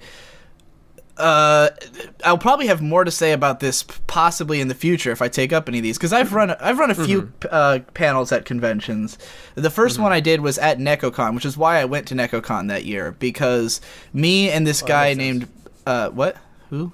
Oh, sorry, I just said that makes sense as to why you went to this one. Yeah. It was like 2010, I think, and it was me and this guy named Pats, who is another anime blogger, and we ran a panel called Released and Relinquished. Shows that had been licensed and dubbed in English, but no one paid attention to them. Oh, so that's cool. yeah, it was just like it was just a recommendation panel, which that's another thing that like at the time kind of made sense, but now it's like, why would you ever want recommendations? The internet has entire websites dedicated to anime recommendations. You don't need a panel. Not that it wouldn't still be a successful panel, but the internet's definitely made these things even more obsolete, obviously. Yeah. But it was a pretty good turnout for it, and then of course I've done 3 panels at BronyCon, one with Tom, one with with you guys, and then another one with just the PCP members. Good time. I think that was actually called the Horseshoe Crew or something that time. It was. It was called the Horsecast Live, dog. Do you guys remember my ancient Lumerian questions? I remember. I can't remember. No, I've blocked them out. Smurfs 2, right? No. Something far more sinister. He had like a long question about ancient Lumerians at the Horsecast. I basically just relayed to you the history of spirit science at a horseshoe panel that went on for easily 7 minutes, and by the end, no way it was 7 minutes long. I don't believe you. And no, the entire crowd hated me. They're like, is he reading this off his phone? Why is it taking so long? And I just kept going on and on about how like the ancient Lumerians are like behind you from the fucking building, Munchie, like the animal you are. Are fucking behind all My Little Pony, and how Twilight Sparkle is like an agent of the fucking devil. And it was great. And I remember I think it was you specifically, Nate. You said something along the lines of, "I don't know, I don't care. Stop." Good. Oh, thank God that one of us is man enough to do something about it. All right. I remember wanting to kill you. It was so fucking good. I loved it. There is a video of that panel on my channel. I haven't looked at it in a long time, so I can't remember anything. I stuttered a lot. If I had given that one today, I would have been a lot more confident in my assertion of Lumerian politics. Would there have been more niggers in? There would be so fucking many. He's really coming to his own with the whole nigger scene recently. I would say I've never liked panels. I've been to maybe 5 panels in all my like 7 cons I've gone to.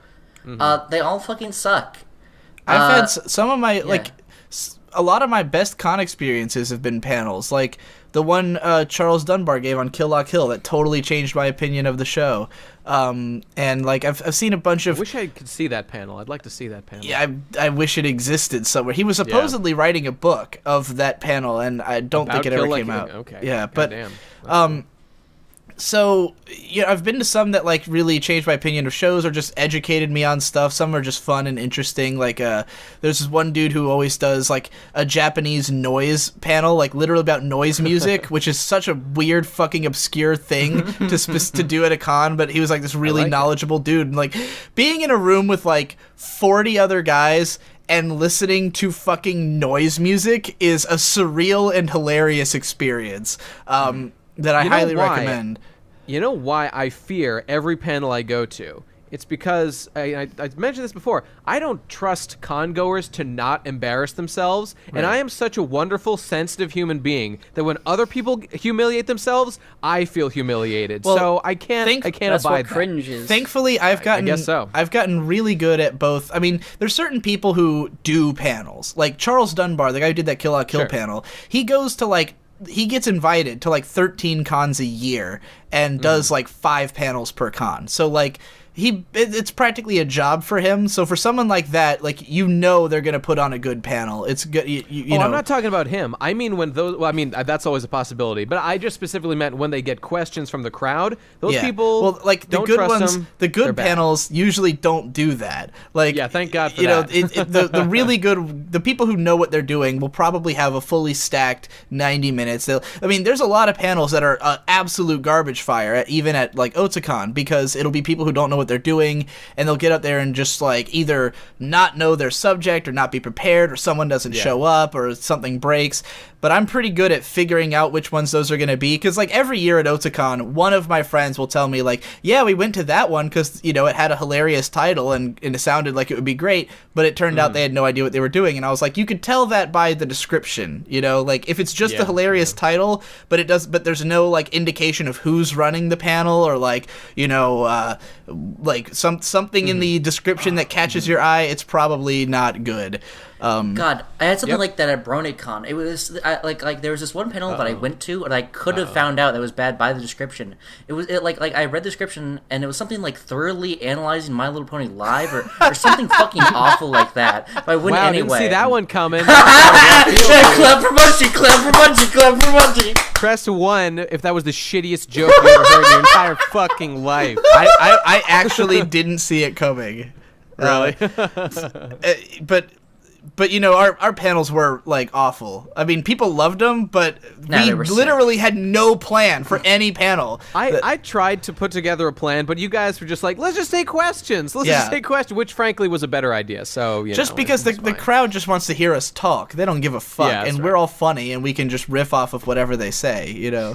And I think, for me personally, I think that my sense of humor nowhere shines better than in answering questions at a convention panel. I think that's when I make videos, they're not funny. On this podcast, I hit or miss, but I think I can actually be funny in that situation.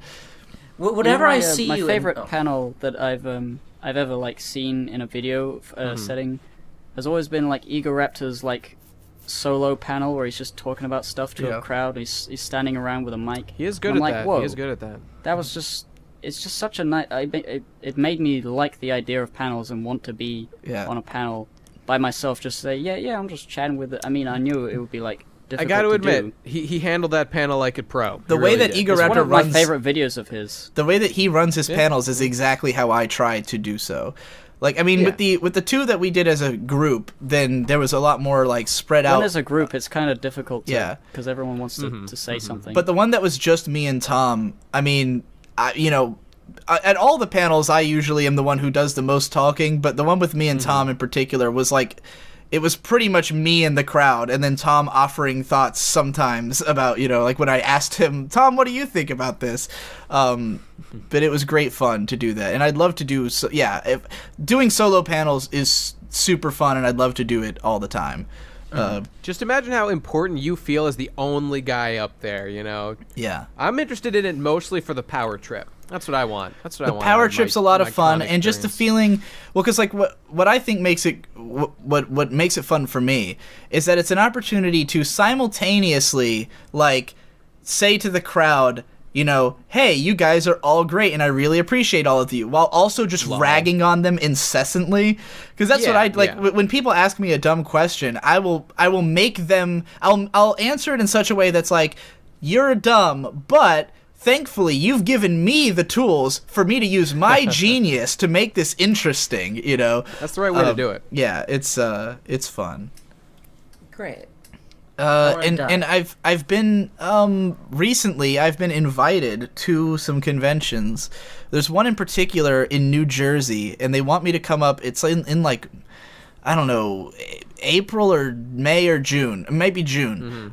Then they're like, they want me to come up, and they said, we want you to do like 2 or 3 panels, and I was like, is anyone else presenting at this convention? But yeah, they're offering to, like, you know, pay for my trip and everything to do that. It might be worth and it, I'm considering it. I haven't decided yet because I don't know what I'm gonna be doing in June. Like, I might not even live in Virginia by June.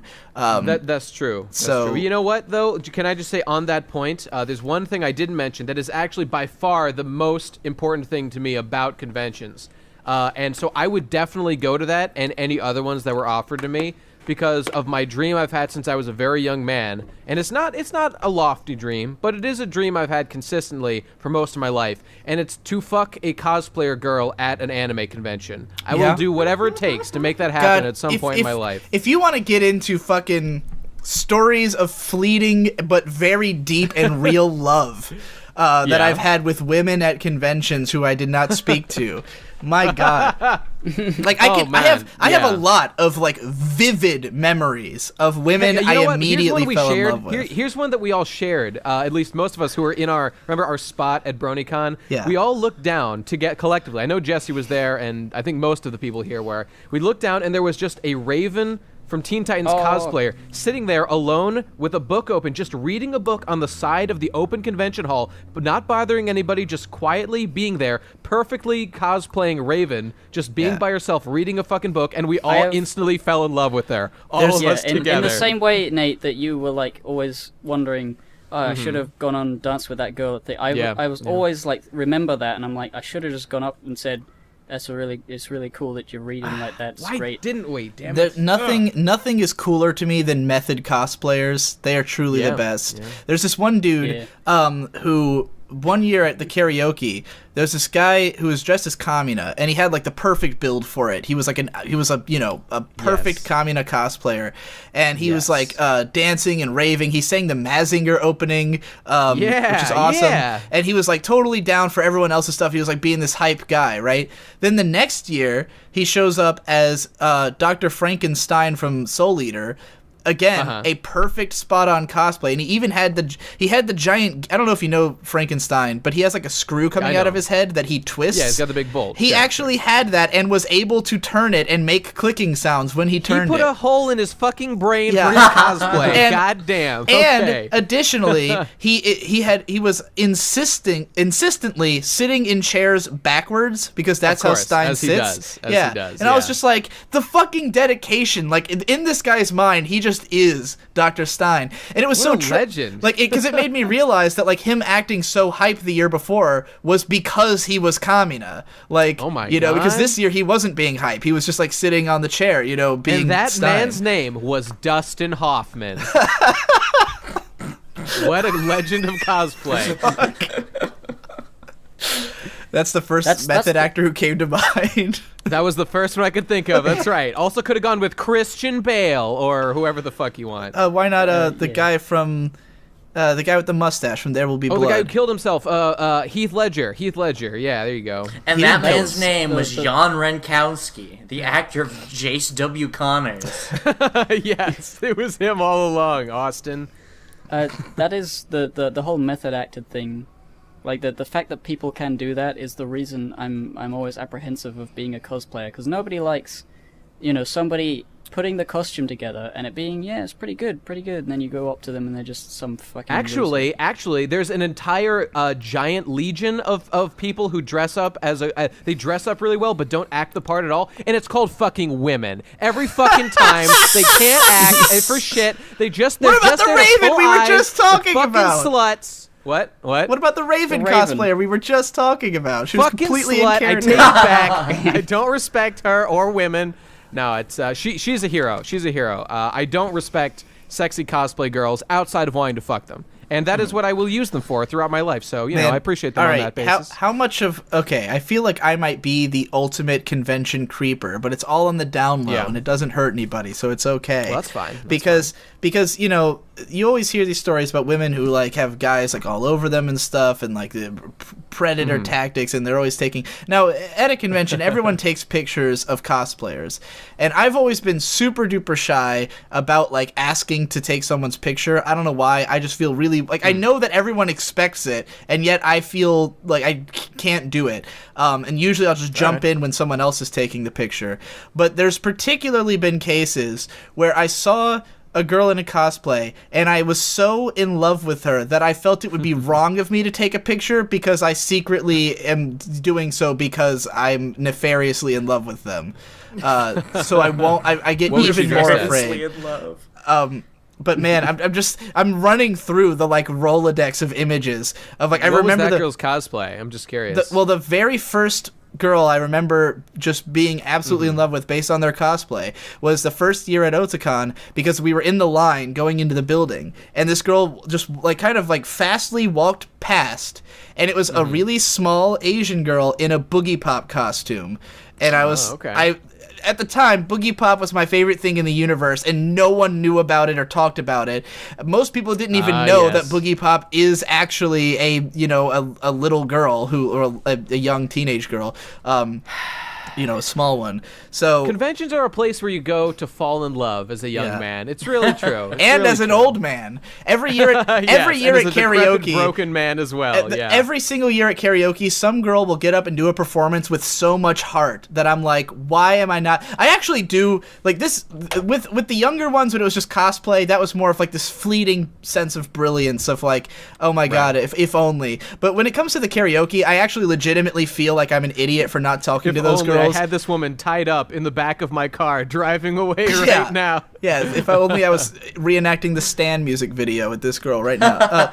But like with for instance last year at Otakon, there was this girl who did like a cosplay performance, and it wasn't that she was like unbelievably cute or anything. She just did a really great karaoke performance, and I was like, I can't imagine a more perfect, like legitimately a more perfect match for me than a girl who does passionate anime karaoke. Like this is literally the kind of person I should be seeking out to date. And of course I didn't say anything, and I regret it. We're weak men. Yeah, it's a different kind of regret. There's that hopeless romantic regret of I saw you're beautiful and I saw your face in a crowded place and I don't know what and he kills himself at the end of the song. That is more like the early cosplay stuff. This is more like wow, I'm a fucking idiot. Why didn't I talk to this girl? The feeling, I think that's sort of the digivolved form of this emotion. You know? It's leveled up. To use a term that you people will understand. I know what you're. This has only happened once to me before, and just as that Zoro, whoever cosplay changed Nate's life, there's one cosplayer that changed my life and jump-started me into the era of my life I like to refer to as the overly sentimental gay asshole not Seinfeld era. Okay. Which I will not go into detail about. Just know that it happened. Could you tell us what the cosplay was? No. Okay. I have. I think I know. I've seen a few cool Did cosplayers. you? But I've never... Dude, if you talk, I'm gonna actually pee my pants. Don't do it, Digi. Don't do it. I won't. Wait, I'll do it though. Yeah. Okay. Yeah. I haven't really had an amazing experience with a cosplayer. I mean, I really like a lot of them. And it's been cool to see that some people are actually really good. But the moment I see a Risk cosplayer, I will not waste a second. I will go up to her and I will say, "You're cool" or something. Cause good. That'll be my ultimate pickup line. You're cool. You're cool. You are cool with just the letters. You are cool. I'll say it like that. And then she'll hug me. Oh, what a dream! What a fantasy that is. Cosplayers are real hug sluts. They're past that shit out easy. They. But can't wait for that. Let's go to Anime Expo right now. It's kind of a shame because it used to be back in the day that cons were a lot more physical. Like, yeah, glomp me. People used to carry glomp me signs. Yeah, and there shit, used to be right? glomping. There used to be the yowie paddles, where they would hit Yep. girls just walk around hitting people with paddles, and I don't know. And now there's all these cosplay is not consent, well, Yeah. which it totally is. So that's bullshit. Well, is that actually a thing? That is That's a actually a sign. thing. Yeah, that's That a real thing. unfortunately is a very real thing. Well, I'm wondering if can it's go- actually real that this was a problem. Like, did people Yeah, it assume is. cosplay was consent? That's news to me. There is a lot of harassment of female cosplayers get at it. conventions. I get that, but like, And male, actually. Okay, I Shouldn't even- don't mean to go over the top here, but aren't they? I mean, I'm talking about harassment in the sense of like calling to them in like reasonable ways. No, to I'm the talking character, about but aren't they harassment, kind like- of asking for it. You I'm know? talking about like actual physical harassment. Does happen a lot at conventions. Well, that's not okay. Yeah. That's yeah. okay. But Unless they're I dressed like mean, a slut, in which case, unless, yes. unless they're Vriska, I mean, Unless they're risque, yeah. and my very complex and not useful notes that I jotted down that don't bode well or don't translate well into this type of podcast, and therefore I wasted about 30 minutes. I wrote down the words slut in all caps at least 5 times. Yeah. Is there You know, anything else in your notes you want to read off? I think we're kind of winding down here. Well, see, my notes were just every con I've gone to and how I felt at each con and the interesting parts of it. So, Well, it sounds a little detailed, but we Yes. get the gist of Yes. how positive, of why you enjoyed them, and how it's a little bit different than our experience in general. I mean, there's some shared themes, but yeah, you reminded me. I wanted to talk about a way that cons have started evolving for me. I'm trying to make them evolve, and it didn't work out as well as I wanted it to at this last Otacon. But so I know a lot of older con goers and eventers. Like, there's this one anime blogger called Omo Ikane, who's like probably in his late 30s now, and he's a lifetime eventer. He like flies to Japan just to go to events and stuff. Got a lot of money, right? Goes to lots of shit. And those guys always talk about how, like, when you go to a convention, it's not really about just going to the convention. It's about going to that city and doing stuff there, you know? Yeah, okay, and okay. Baltimore, you know, where the convention center is right in the middle of like a big strip that's like famous for its restaurants and stuff and bars. So like at this past Otacon, I really went there with the intention of like, I'm not going to hang out at the convention center most of the time. Right. I want to go and go out and eat, go to all these fancy places, because I'd been going to this con since 2008. You know, it's always in the same place, and I never really been to all the places around that are like all the tourist attractions. Like, all that stuff is advertised on the website for Otacon. You know, they really push the idea that like, hey, you're in Baltimore, try the crab. We're famous for our crab. You know, Yeah, go yeah. to all these different places. I tried the crab. And then you were betrayed by that restaurant. Well, not only was I betrayed by Tirnanog was one of the worst restaurant experiences ever. That was at Tirnanog, right. BronyCon, wasn't it? Or Yeah, and I like that place. I remember going there. and- we went there at BronyCon and they were fine. When we went at Otacon, it was absolutely garbage. But then, like, aside from that, there were 2 major issues that I didn't account for and that made it not worth it to go to all these places. Because I didn't care about the money. I had money. I had saved up a bunch. I was like, I'm going to go and spare no expense, go to all the interesting stuff. The 2 big miscalculations were, 1, I was the only person with money. So I had no one... No, that's the worst. I just went to all these places alone, you know, like, Yeah. and number 2 is that it was like the hottest day in recorded history, for like one of the days of the con. So like, and also just that Baltimore stretch it's not a great, it's honestly, it's too spread out. There's too much space in between all the restaurants and stuff, and none of them are that great. It's overhyped, you know. I remember one point I like walked a mile in the fucking unbelievable heat, you know, sweating fucking balls, and I went to some crab place, and it was, I don't even really like crab. Like I was hoping that by eating like such a high class crab that it would be different, but no, it's just crab, you know. So Yep, I was like, well, crab. fuck these restaurants, fuck this town, fuck Baltimore. I'll go somewhere else. But I do think that's a very interesting way to explore conventions, is to not just worry about the convention. And I kind of learned more of that from BronyCon, where each year at BronyCon, I only spent like probably half of it in the con. Spent a lot of time in hotel rooms with other people. You know, unfortunately, not having we went sex. to like no fucking panels. Didn't even. Yeah, no, we literally, other than the panel we ran, we did not attend a single thing at the last BronyCon we went to. I think you're right. We just sat around. And it was a much better time for it. Yeah. Although that year there fucking was no seating anywhere. Like we spent the whole first day just looking for where to sit. They fucking roped off our spot too, which was fucking bullshit. Yeah, it was retarded. That was a huge part of why I didn't want to go back, because I was like, you know, it'd be one thing if we were all gonna go and sit, but there wasn't even anywhere to sit. We were like fucking roaming around looking for where we could fucking hang out. That was fucking garbage.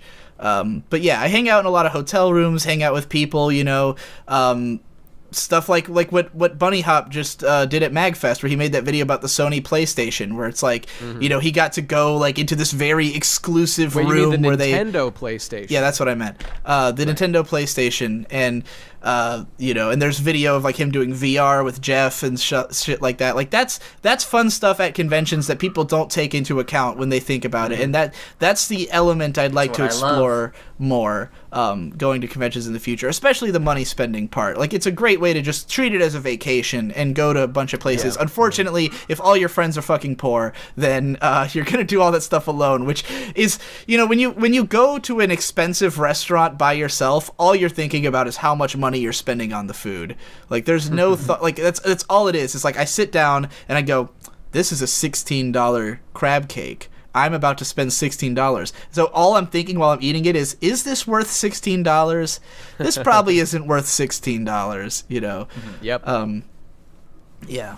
Dude, conventions are great. All this talk about how you don't like conventions just convinced me even more that I love conventions. I mean, I wasn't trying to present the idea that I don't like conventions, just that as I've gotten older, what I get out of them has changed, and I definitely think I will enjoy them again if I go about them differently. Going with the crowd I've been going with, where we all just kind of split up and go our own ways, is not fun. No. You know, that's why we're gonna stick together, bro. I'm gonna be on your ass like your dick is fucking gay, which is very.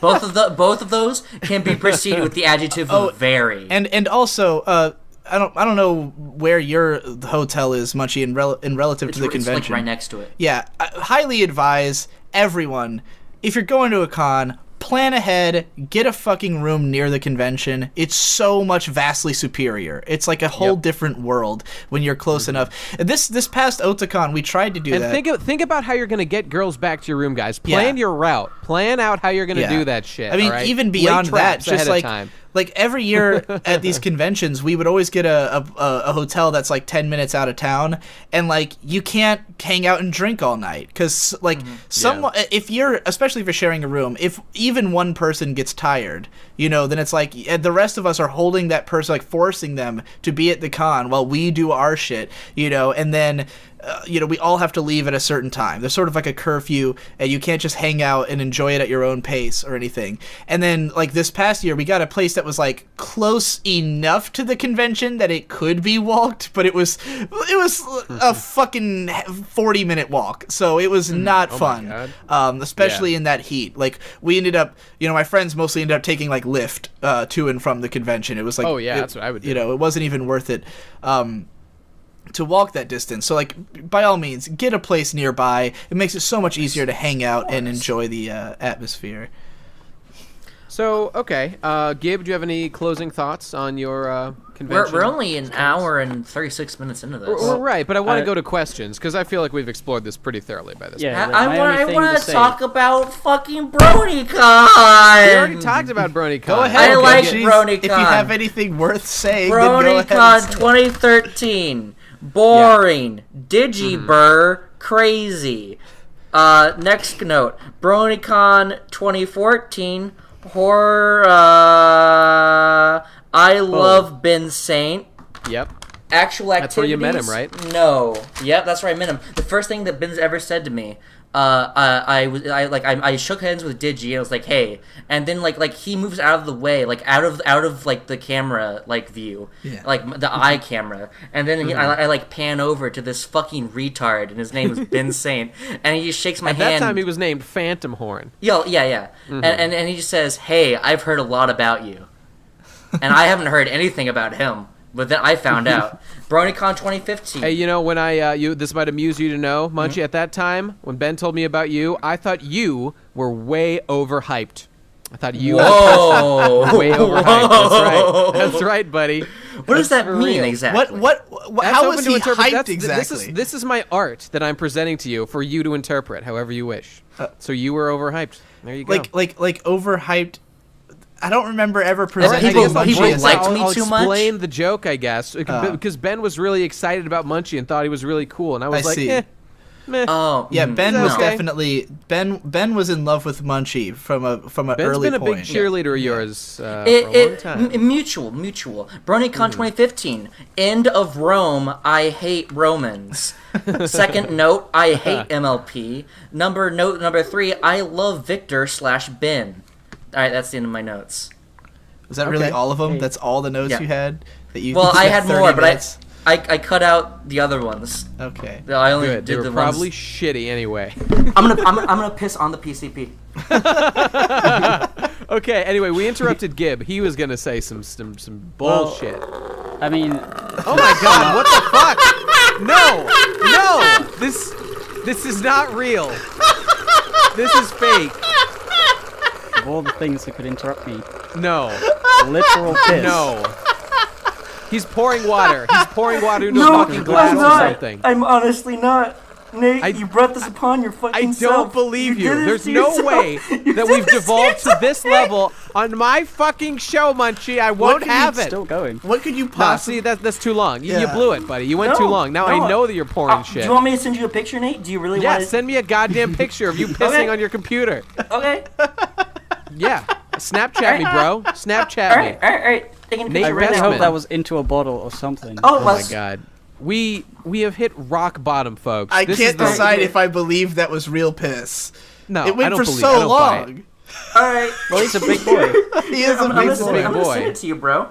Yeah, send me bottle that piss and email that to me so I can see your... There's piss all over my phone. Hold on. Okay, anyway, we were supposed to be listening to fucking Gib talk about something. Take it away, buddy. I don't think I can top that. Anything could top that. That was rock bottom. That's true. Okay, all right. I'm gonna go to, I don't know, what was it, Anime Expo where there's Homestuck stuff. Yeah. And I'm gonna find and talk to a human being called Vriska, and I'm gonna say you're cool, and I'm gonna. She's not a human being. Hopefully. Oh yeah. Well, I'm gonna troll an alien girl. Alien girl. And I'm gonna buy a Homestuck thing, and that's gonna be my future for cons, and/or going with Jeff to MagFest to meet real cool guys. The good news is there's lots of Vriska cosplayers. At least there were. How long, Hippo, do you think? Like, what's the timetable on this plan? Like, could you actually afford to do any of this in the next year? Technically I can, but it would be eating into stuff that I kind of want to save up for, like, in case I, die. Yeah, because I'm probably going to Anime Expo with Munchie this year, so there is a room out there you can join. I took a picture and I posted it in the PCP Discord. In July. Okay. Yeah, summer plane journeys are really expensive. Yeah, you could room with us. There'd be no problem. I could. You just have to hear me piss a lot. Munchie has just apple juice, dude. I know you're a big apple juice guy. You poured apple juice into that glass. I don't what happened. No. Maybe you should have a taste, Nate. It looks pretty fucking. It looks like piss, dude. I think he actually pissed. Although that cup looks too small for the amount of time that piss went on for. That's too much piss. It's not. There would have been less. Oh, piss you're actually than that. looking at it. Ew, gross. Here, no. It's just apple juice, dude. Don't worry. I like how Don't worry. he made sure to post this in the Ben Saint chat, by the way. Yeah, he sure did. He sure did. Anyway, here, I'll put my blue snowball maybe I mic could up come to to Anime it Expo. I would need to make a bit more of a Patreon buck. Yeah. Or something. Go to youtube.com/patreon/Louis Batten, I guess. Give me money for that, so I can go find Vriska and live my dream. of saying hello. My Vriska's living her dream. My Vriska's living her dream. My Vriska's living her dream. That's an old good meme. Yep, good old meme. Old good. All right, we ready to answer the questions here? Mm-hmm. I think so. Yeah. By the way, I just want to reiterate my point, everybody. I still think it's a good... I think that's a wise policy. It's for children. Conventions are for children. Take your kids somewhere if you want them to be indoctrinated into that culture and to have some crazy experiences because they're kids and they don't know what real life is like yet. There you go. Okay. All right, here's some questions. Now, actually, there were some pretty good questions on here as I was looking through. Where's the one I was looking at? Okay, here's a very specific question, but I liked it. I thought you might like this, Digi. This was by at Monkey Away. Procrastinators, what should I listen to while I play Dark Souls 3 now that I've run out of TPC podcasts and Digibro After Dark content? The biggest problem in the universe, and then That's the what Dick I was Show, thinking. which is what I listen to almost exclusively while playing Dark Souls. There you go, Monkey. Perfect. Gib, suggestion? No, it doesn't matter. Okay, there you go. Listen I'll to Dick go Show or Biggest Problem in the Universe. Okay, what do we got here? Here's a terrible question. If you could choose any YouTuber to survive the apocalypse with, who would it be? No duplicate answers. That anime snob. You would. How fast would you fucking die? And he would be. No, wait, movie Bob, because there's plenty of meat on it. Yes, that's smart. I could survive for quite a while on that. I'm gonna choose. I'm gonna pick sorry, Nate, go the ahead. only other human who's responsible that I know, other than myself. So, because we'll probably actually figure out what we're doing. That's true. I would choose. I would choose Lacey Green. Oh, because well, she has yeah. those. Because she's a dirty slut. And she's got wide birthing hips, so it could could quickly create a new human race, and that would be a. She's a breeder. She's my breeder, is what I'm picking her for. So why did I stick? This is why I can't get a girlfriend. I only think about my stupid guy friends. I never think about women out there in the world that I could be trapping on an island about with women, me. but I couldn't think of like a YouTuber who was a female. Or trapping in a post-apocalypse. SS Sniper Wolf. She's. Oh, God, it doesn't even matter. Like the answer should have just been any female. And if it's just the only two of you, that'd be the thing to do. Okay, let's see. What else have we got? Wait, I didn't get to answer, you fucking slut. Oh, I'm sorry, Munchie, you please. fucking whore. I'm sorry. Please go ahead. It would be any female, obviously. You didn't let me have my input. Okay. You could sex change Ben Saint and bring him. Oh, no, that would work out well. No, that would be against nature. That'd be against God. Oh my God. There's so much piss in my fucking. There is this one person asking these incredibly emotional questions. I like how much he went so far for that piss joke that it's like ruined. Like he's now uncomfortably sitting covered in piss, and like it really is really fucking sad. Like how much like piss didn't go into the cup. For an audio only piss joke that he could have faked easily, he went all out. But to me, I know it's real, and to the listeners, I know they know it's real too. So just imagine me doing it. Hey, this person. Okay, well, I'm gonna answer this one real quick. At Riperoni Pasta. Yeah, I think that's it. Riperoni Pasta asks opinion on the Rants series. It's the best. Sengoku Rants is a genius game. The Rants, like Sengoku Rants. Gay Japanese 1 through 7. It's all these crazy sex arrow games where you do awesome shit. It's the best. It's a game about trying to rape your way through ancient Japan. Yeah, but in that universe, rape is like a handshake, so it's great, and everyone loves it. So yeah, I played 15 minutes of it. I played up until when the gameplay starts, and then I looked at it and I went, I don't fucking comprehend this at all, and I quit. It's fucking brutal. But it's one of the hardest games I've ever played. I have a hug pillow of Uesugi Kenshin. Didn't know who she was for like years. I got it because it was like I bought a manga magazine from Japan that was only $30 like after shipping, and it came with a free Dakimakura. So it was like the best deal in the world. I'd buy that. Yeah, me and my friend Danson both bought it. We both bought the same set because he just like told me about it. He's like, "Hey, free Dakimakura," and I was like, "Well, shit. I only wanted it for weeb cred." Like, of course. I mean, most of what's in my room is not here because I like it. It's here because I wanted to have an otaku room. Because back in the day, that was like a thing that people would post these images of the otaku room, which is like no white space anywhere. It's all anime posters and shit. And I always thought that was super cool, and I wanted to have it. So. And you're carrying that torch to this very day. I'm starting to work on the ceiling. I've put up a line of posters, but they look like shit and they keep falling. So and I'm realizing that it's going to take even more posters than I thought to cover my whole ceiling. So. Jesus. But I got to do it before I move. To note on that poster things, and it goes slightly back to the cons, another reason why I actually like conventions is because I live in literally, like, minimalist, like, a painting. Like, I have nothing in my room. I have no possessions. Wow. Why? Like I'm looking up at my like, the only things that decorate my room, as a, like, the only thing that isn't plain white walls is an American flag and, like, 2 Undertale posters. I don't understand. What fills the hole in your life left by not having any human companionship if you don't have stuff? How do you live? Myself and piss and botflies. Is it botfly? Yeah, how'd you get the piss out through all those botflies in your Well, they joined in too. Oh, okay. Munchies, do you have less stuff than Davu in his room? You know what? I actually have one more poster than he has. Impressive. So, yeah. Impressive.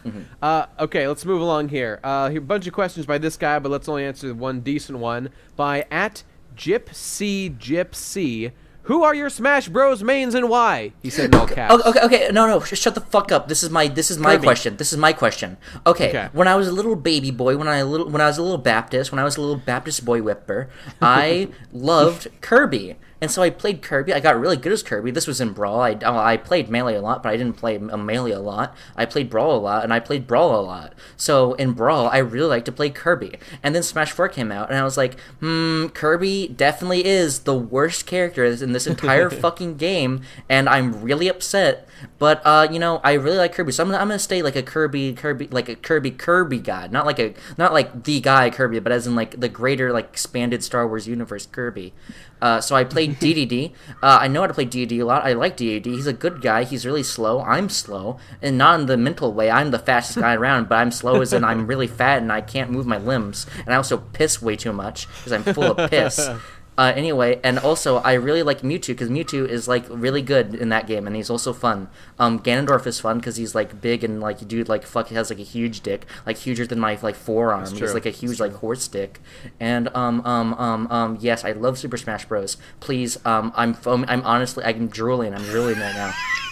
All right, let's keep it together. Ganondorf's pretty good in 4. I think he's fun to play, but he's fun to play, but if tier lists are any way to view the game, then he's like the worst fucking character. I cry tears. Yeah, I was gonna say I have a tear on my cheek every time I talk about tier lists. You're right. You are correct. I can't even I played Smash. I know in Smash 1, I played Pikachu. But, that game's ancient and grappling with the onset of menopause. And, what? It's a line from Billy and Mandy. In Super Smash Bros. Melee, I think I played Pikachu briefly and then Link or something. I don't know. All I know is eventually I found Samus, and I've been playing Samus for like 8 years, and she's the only character I'm any good with. And, as the people here can attest to, am I not actually a pretty okay Samus player? It was funny when I played you on Digibros. I expected you to be like literally the worst player in the entire fucking world. Yeah, everyone thinks I'm just garbage at all video games, but I've been playing Samus for so fucking long that I can actually do it. I still beat you. It was easy. Well, it helps that I have the way I play her is different from I think how anybody else plays Smash at all. So it's Is that an excuse or something? What I'm saying is I think it's just. It's not that I'm great, it's that the way I play is so different that it takes getting used to, and once Munchie probably figured out the patterns, he was able to deal with it more easily. Smash is all, like you could go up against, like, one of the best players in the world, and if you just play, like, a retard slash differently, as Digi is known to do, then, Because I fucking spam missiles and jump around like an asshole, and that's how I, Alright, there's fuck. My main since Nintendo 64 days was always been Samus and Kirby, because Kirby could, when he gets hit, you can fly a lot, so that made it easy to get back to the stage, and also Samus because the up B was ridiculous in that first game. Oh yeah. And also, I hate Link because my brother's always played Link, and that's why I don't like Legend of Zelda as much as the Metroid series. Yep. I unironically had the exact same emotion. My friend, I have, like, okay, my friends are divided into two types of people. The fucking assholes and the even worse fucking assholes. the first fucking assholes are the people who are, like, actually good at the game, and they all play Link. I'm serious. Literally everyone plays Link. Guess who my main is? Guess who my main is? It's Toon Link. Yes, Toon Link. Toon Link is one. Yeah, I know. I know. He's way worse. and the other assholes are the people who play Samus. So it's funny that we have two fucking degenerates in this call right now. You know, to be honest, Toon Link was the guy that I've played the most over the years. I have not played him much in Smash 4. Now I almost exclusively play Peach. Is my probably number one most played. Then awesome. Jigglypuff, who I love to play. Also cool. And now I play a lot of Cloud. Both of those are like boy. S tier Cloud is characters. Are you telling me Jigglypuff is S tier? Wait. Yeah, Hungry Box fucking is like the champion of the world. Just because in Hungry Box fucking is the Melee, champion of the world, not in doesn't Smash make 4. the character Smash S tier 4 fucking necessarily. Jigglypuff sucks. Yeah, I was Also, talking about general. whatever. I forgot to mention Pacifist Donkey Kong is also. Oh yeah, I was gonna ask you everyone to should try that. I was gonna ask you to explain that, but then I remembered we do it in the Smash Let's Play that I haven't uploaded yet. Yeah. Which is funnily enough, like during RadCon, I actually edited and uploaded that video, but the audio sync was like 30 seconds off, so I was gonna resync it, and I just haven't gotten around to it yet. So that video's been uploaded on private for like 3 weeks, and I just haven't fixed it. But it will be there. There is a 2-hour-long Smash Bros. Let's Play with all the PCP boys in it. Yeah, it was. Forward to that. It could have been better. Okay, let's move along here. We don't got time to spend on Smash Bros. All day here. Yes, we do. What? Okay, by Ennui on Me. Once again, hey there, Ennui. What is one medium you want to create in, but probably never will?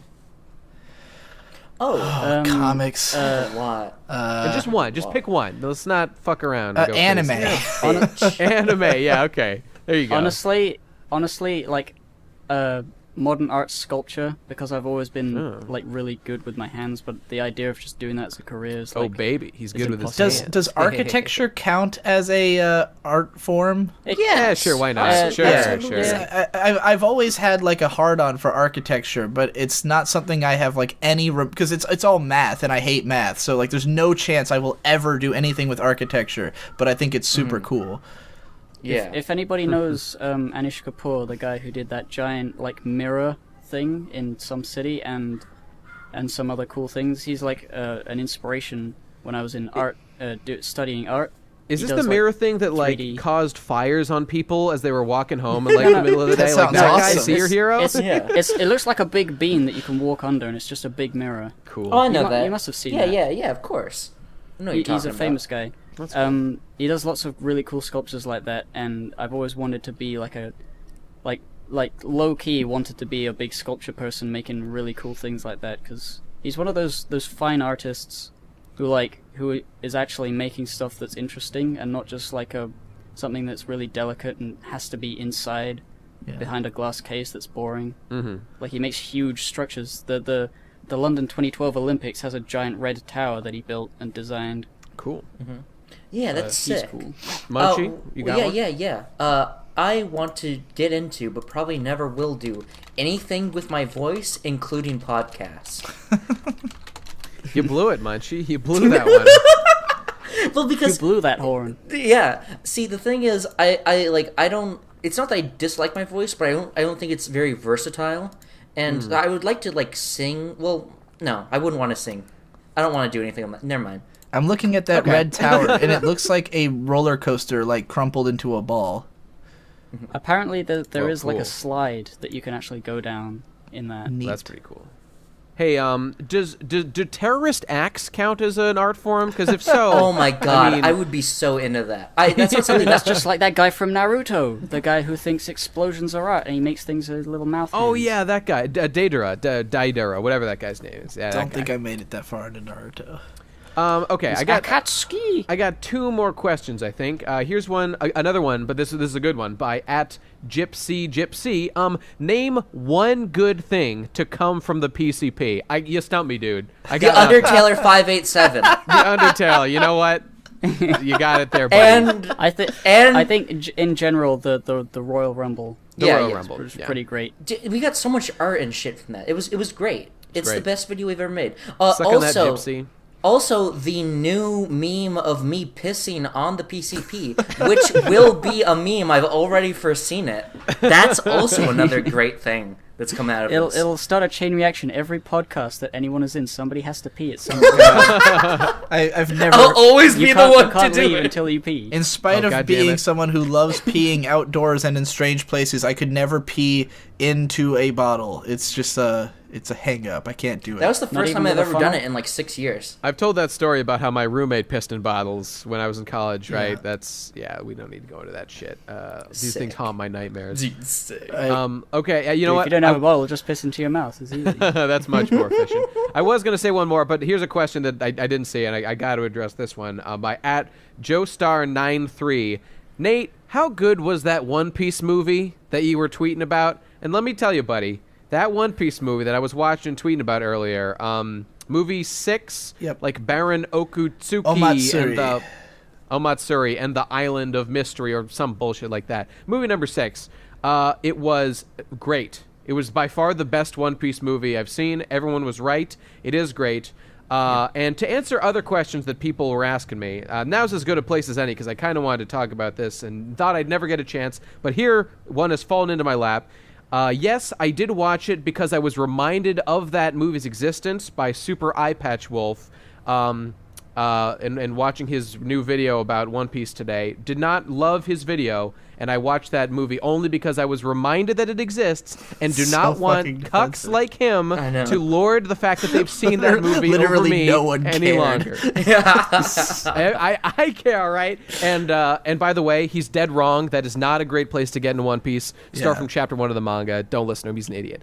Okay, let's move on. And last question. Now, this guy actually asked a couple, and they were all, like, full of pathos and were really, Oh my God. like, when you hear this, you'll know, like, where this guy was when he asked these questions. So this is Erato or at Intrepid Feline. Okay, here's the first question. How hard is it for you guys to meet new people? And but before we answer that, let me just read his other questions. Next one, what advice do you guys give to trying to make friends? And then the next one is, how talkative are you guys outside of the podcast? So I'm starting to get the kind of guy that this is. And brother, I love you, and I want to legitimately answer these questions. So who wants to take any of those? Well, I will say that the reason we talk to each other is not because we're good at meeting new people. It's because we like the content that each other makes. Yeah. Right. So that's one way to talk to people, is just to be someone really good at doing stuff. I mean, if we're talking about on the internet, the best way to meet new people is just like, hey, I love your work, or something, or just like go to any community anywhere and find someone who has similar interests to you and talk to them. I think making friends on the internet is like a dime a dozen. You can easily do it. It's just about having literally agree. anything to talk about. Dude, I don't Meeting think people- this guy needs internet friends, though. I mean, based on these questions, I can tell this is a lonely individual. I got the who's sense it trying was to- more about, like making real friends or human connections, in which case you are barking up the absolute worst tree you could be barking up at this That's situation. true. That's I true. haven't met a I new don't claim person to be an expert. in Go on, years. Ditch, go on. The only times I meet new people are either, online, like either we meet them through them being great. Like the last new person I met online is Mumkey, Right. made great videos, got in contact with him, slowly developed a sort of like, hey, test the waters. This guy seem like our kind of guy. He does seem like our kind of guy. All right, let's drag him into the crew. And now I've met him in real life. He came by my house. Cool guy, right? As for offline, I only ever meet people if for some reason someone is assimilated into my friends' friends, and even then I don't hang out with my own friends anymore. So I've actually not only have I not met a new person in years, I've actively repelled almost everyone I knew before. So like now I'm at probably the least number of friends I've ever had is right now. So I'd just like to say I am in a similar situation right now. Tomorrow, in fact, I'm going to go to a local pub just to see how easy it is to talk to new people, meet real people that I can say... I mean, it's not like I'm bad at talking. The only way you get good at talking is by, practice. Yeah. But the act of, like, going up to a person is completely different from knowing how to talk once the conversation has got going. I've truly realized... So it's really just... I don't know, just go into places where people are, and eventually something might happen. I've realized how awful I am at, like, even wanting to talk to people, because the other day, my mom's a part of a School of Rock program, and they were doing a live show at this bar called Hot Tuna up the street from me, and, like, basically everyone my mom knows was invited. I didn't know they were all going to be there, but, like, it was at a bar, and so I was thinking, hey, I can, have a few drinks. Maybe I'll talk to someone. Maybe there'll be a girl I could talk to. Who knows? And I wore my fucking giant fur coat because it stands out and it's cool. Alpha's peacocking, dog. Yeah, Peacocking. peacocking in my big coat. And I had like a glass of wine before going, but it wasn't enough to get me drunk, unfortunately, because I should have just gotten like sauced before I got there.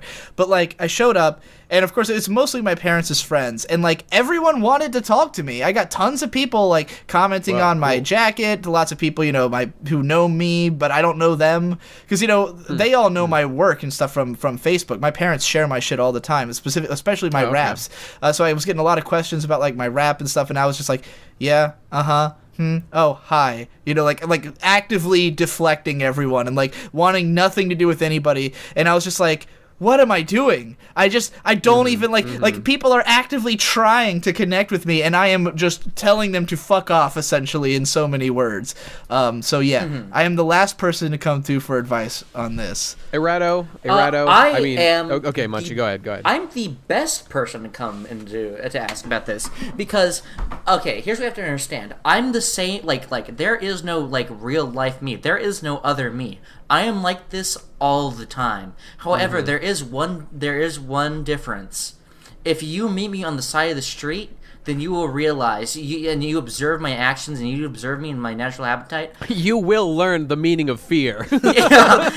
Actually, you will learn the meaning of friendship and charitable actions, because I am the nicest person in the entire fucking universe. Just not for the kikes, that's all. That's the one thing, As all the people in this call are. Right. Kikes and niggers, I am like no matter even if you're just some random fucking normie, I will actively try to be your best fucking friend if I meet you in real life.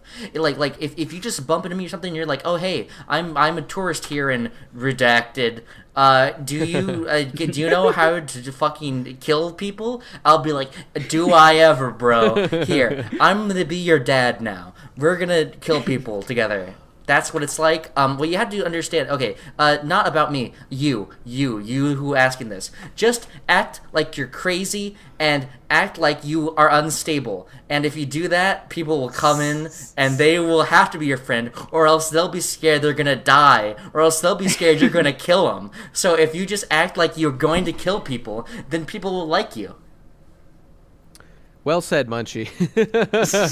I want to comment on this. Holy Intrepid shit, Feline, I feel your suffering here. I know what it's like to be lonely and want to make friends and not be able to communicate very well. I was like that for a long time and still am in some ways. So I just want you to know, it sounds like, I mean, I feel like I know you, that if you're watching this podcast, which clearly you are, then I feel like you fit into kind of this nerdy guy on the internet group, probably doesn't socialize a lot, by your own volition, or by your question, I'm inferring that you're not a very talkative person. I would just highly recommend that you just change your life in such ways, and it doesn't have to be drastic, but just try to make changes in your life where you're around more people more of the time, because really what you're talking about is grinding a skill set of communication and like meeting new people. So like, just if you can, try to make changes in your life that put you in contact with a lot of people so that you can, you know, kind of grind up your talking skills as fast as possible, and put you in contact with lots of people so that you, as fast as possible, will meet people that you find a kinship with and like. And I wouldn't really recommend like pursuing internet friendships that much, because there's just, as human beings, there's just such a great benefit to having like contact with people physically and face to face, as opposed to talking online, which can, you know, cause all kinds of problems.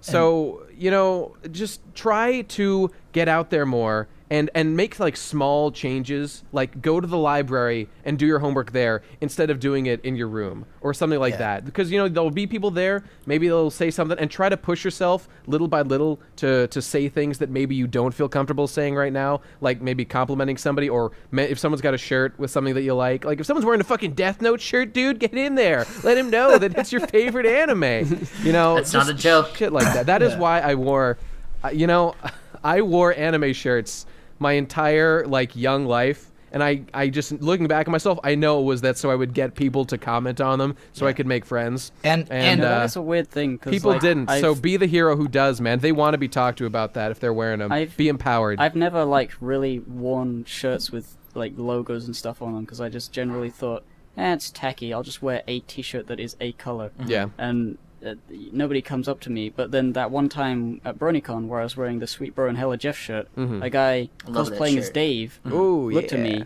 He was also very shy, and we didn't really approach each other. We were saying, "Hey, you're wearing my stuff," and I was like, "Yeah, stuff." And Method but it was acting, like bro. it was cool. It was like, I'm with you. You know, I'd never really experienced that much before. To expand, that's kind of the magic of cons, you know. Shared experiences can bloom into friendships, you know. To expand on that point, like, not just that you should go up and talk to other people if they're wearing something cool, but if someone talks to you, make sure you like.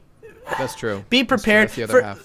Because for me, I actually get, it's shocking how much I get talked to when I'm out and how little I say in response, because I'm always wearing something fucking weird, something that attracts attention. I go around in a bathrobe, and everywhere I go, people are like, oh man, you look comfortable, you know, and it's like, they're being like genuinely friendly, and all I ever do is go like, yeah, you know, like, there's very few times that I actually go and like try to make that into a conversation. It's not hard to do. All the time when I'm out, because you know I eat out like every day, and I'll hear people having dude, pew pew, eating out every day, dog. I'll hear people having like just conversations all the time. You know, the other day I was at a Filipino restaurant. Someone came in and they're just, you know, they're waiting for their food to be cooked, so they just strike up a conversation with the cashier, and the two of them are just shooting the shit about whatever. And like, if you talk to someone like that, you know, you might become friends with them maybe you'll realize that they're really fun to talk to, you know. And I went up to the counter, and I was standing there, and the guy had the guy at the cash register, who I'd just been listening to have this conversation with some, you know, just some guy. I'm looking, and there's a 3DS right there with the Majora's Mask logo on it, and I'm thinking to myself, just say, what are you playing? You know, what game are you playing? What are you playing? And I kept thinking it. And I didn't say anything, and then just left. Wow. So be in that situation and say, what game are you playing? Because you'll probably have a conversation about video games, and maybe you guys like the same video games. Maybe he wants to, you know, give you his Xbox gamer tag, and you guys can fucking play games together and become friends, and then remember that you live in the same town and you can actually go hang out with them, you know? That's what this is. It's constantly be kind of putting out constantly be extending little olive branches to people, or little, you know, friendship offerings, and because eventually someone will take it up, you know. Like, I mean, the problem with me and a lot of people like me, like being shy, is that you think about all these things. You know, you go to a place where there are people, but you don't end up saying anything. You just think, oh, but what if it doesn't work? It's always about like being prepared to look like a complete idiot. I think is the most important thing for people. It's just like, you know that it's not going to be that bad, but you're thinking it is going to be terrible. But you gotta be prepared for it to be the worst thing that could ever happen, and then it won't. And I recommend listening to other people's conversations, because when you do so, what you'll quickly realize is that everything everyone talks about is vapid and retarded, and nothing you will say is going to sound dumb, because everything everyone talks about is totally stupid.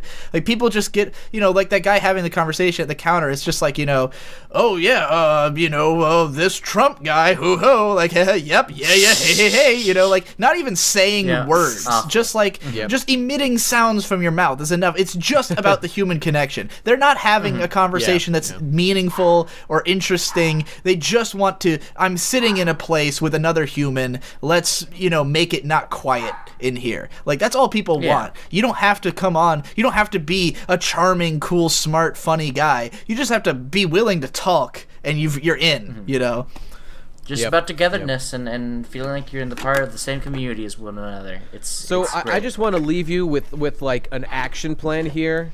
Just try to change your life a little bit so that you go out in public. There are people that you could theoretically talk to around you, and try to make some effort to reach out to them in whatever small way that you can. And I want to emphasize, this really is a skill set. So like they were saying, it's not going to go perfectly at first, but don't worry about it. Just think about how you're improving, and it will lead to better things later on. You got to grind those RPG stats, bro. That's exactly the way I think about it when, doing this shit. Just try and Hopefully be that was nice helpful. And be cool. And you already are. Good luck, Intrepid Feline. I'm gay. Okay. Wait. I'm sorry. I have to add on. Be really, really, really gay. That's how I got into the podcast. Yeah. Just be like the gayest fucking person possible. Digi, you're gay, right? Like that's worked out for you, I'm right? Gay and dead, as a matter of fact. It's worked out double for this guy. God damn. Okay, that's enough. All right, thanks everybody for listening. Be sure to tweet us podcast suggestions or questions like this at TPCrastinators on Twitter. And this will be going up, and we'll answer more of your questions next week. So be there, be square, friends. And just so you know, whenever we're recording these, generally on Saturdays, we put a little note that says, hey, send us questions, and we respond to them like we just did now. So be there, and, you'll be available to get your questions answered. All right, thanks for listening, everybody. Thanks, everybody, for being here, and we will see you next time. Bye-bye. Bye-bye. I piss into a bottle. Yeah. I'm supposed to be working right now. I'm supposed to be working right now, but I'm not working. I'm doing nothing. My dick I'm jerking. Myself I'm sucking. I am an asshole. I am a stupid. I've got a deadline. Don't wanna do it.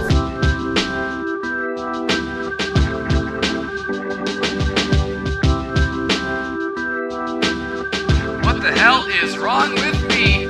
I'm supposed to be making money. I'm supposed to be creating funny things that the people gladly will pay for. Artistic genius, that's what they came for. Instead I'm tweeting, hashtag repeating. That's why there's no heat and holes in the ceiling. Yeah, it's quite the burden. It's a hard knock life, being a genius.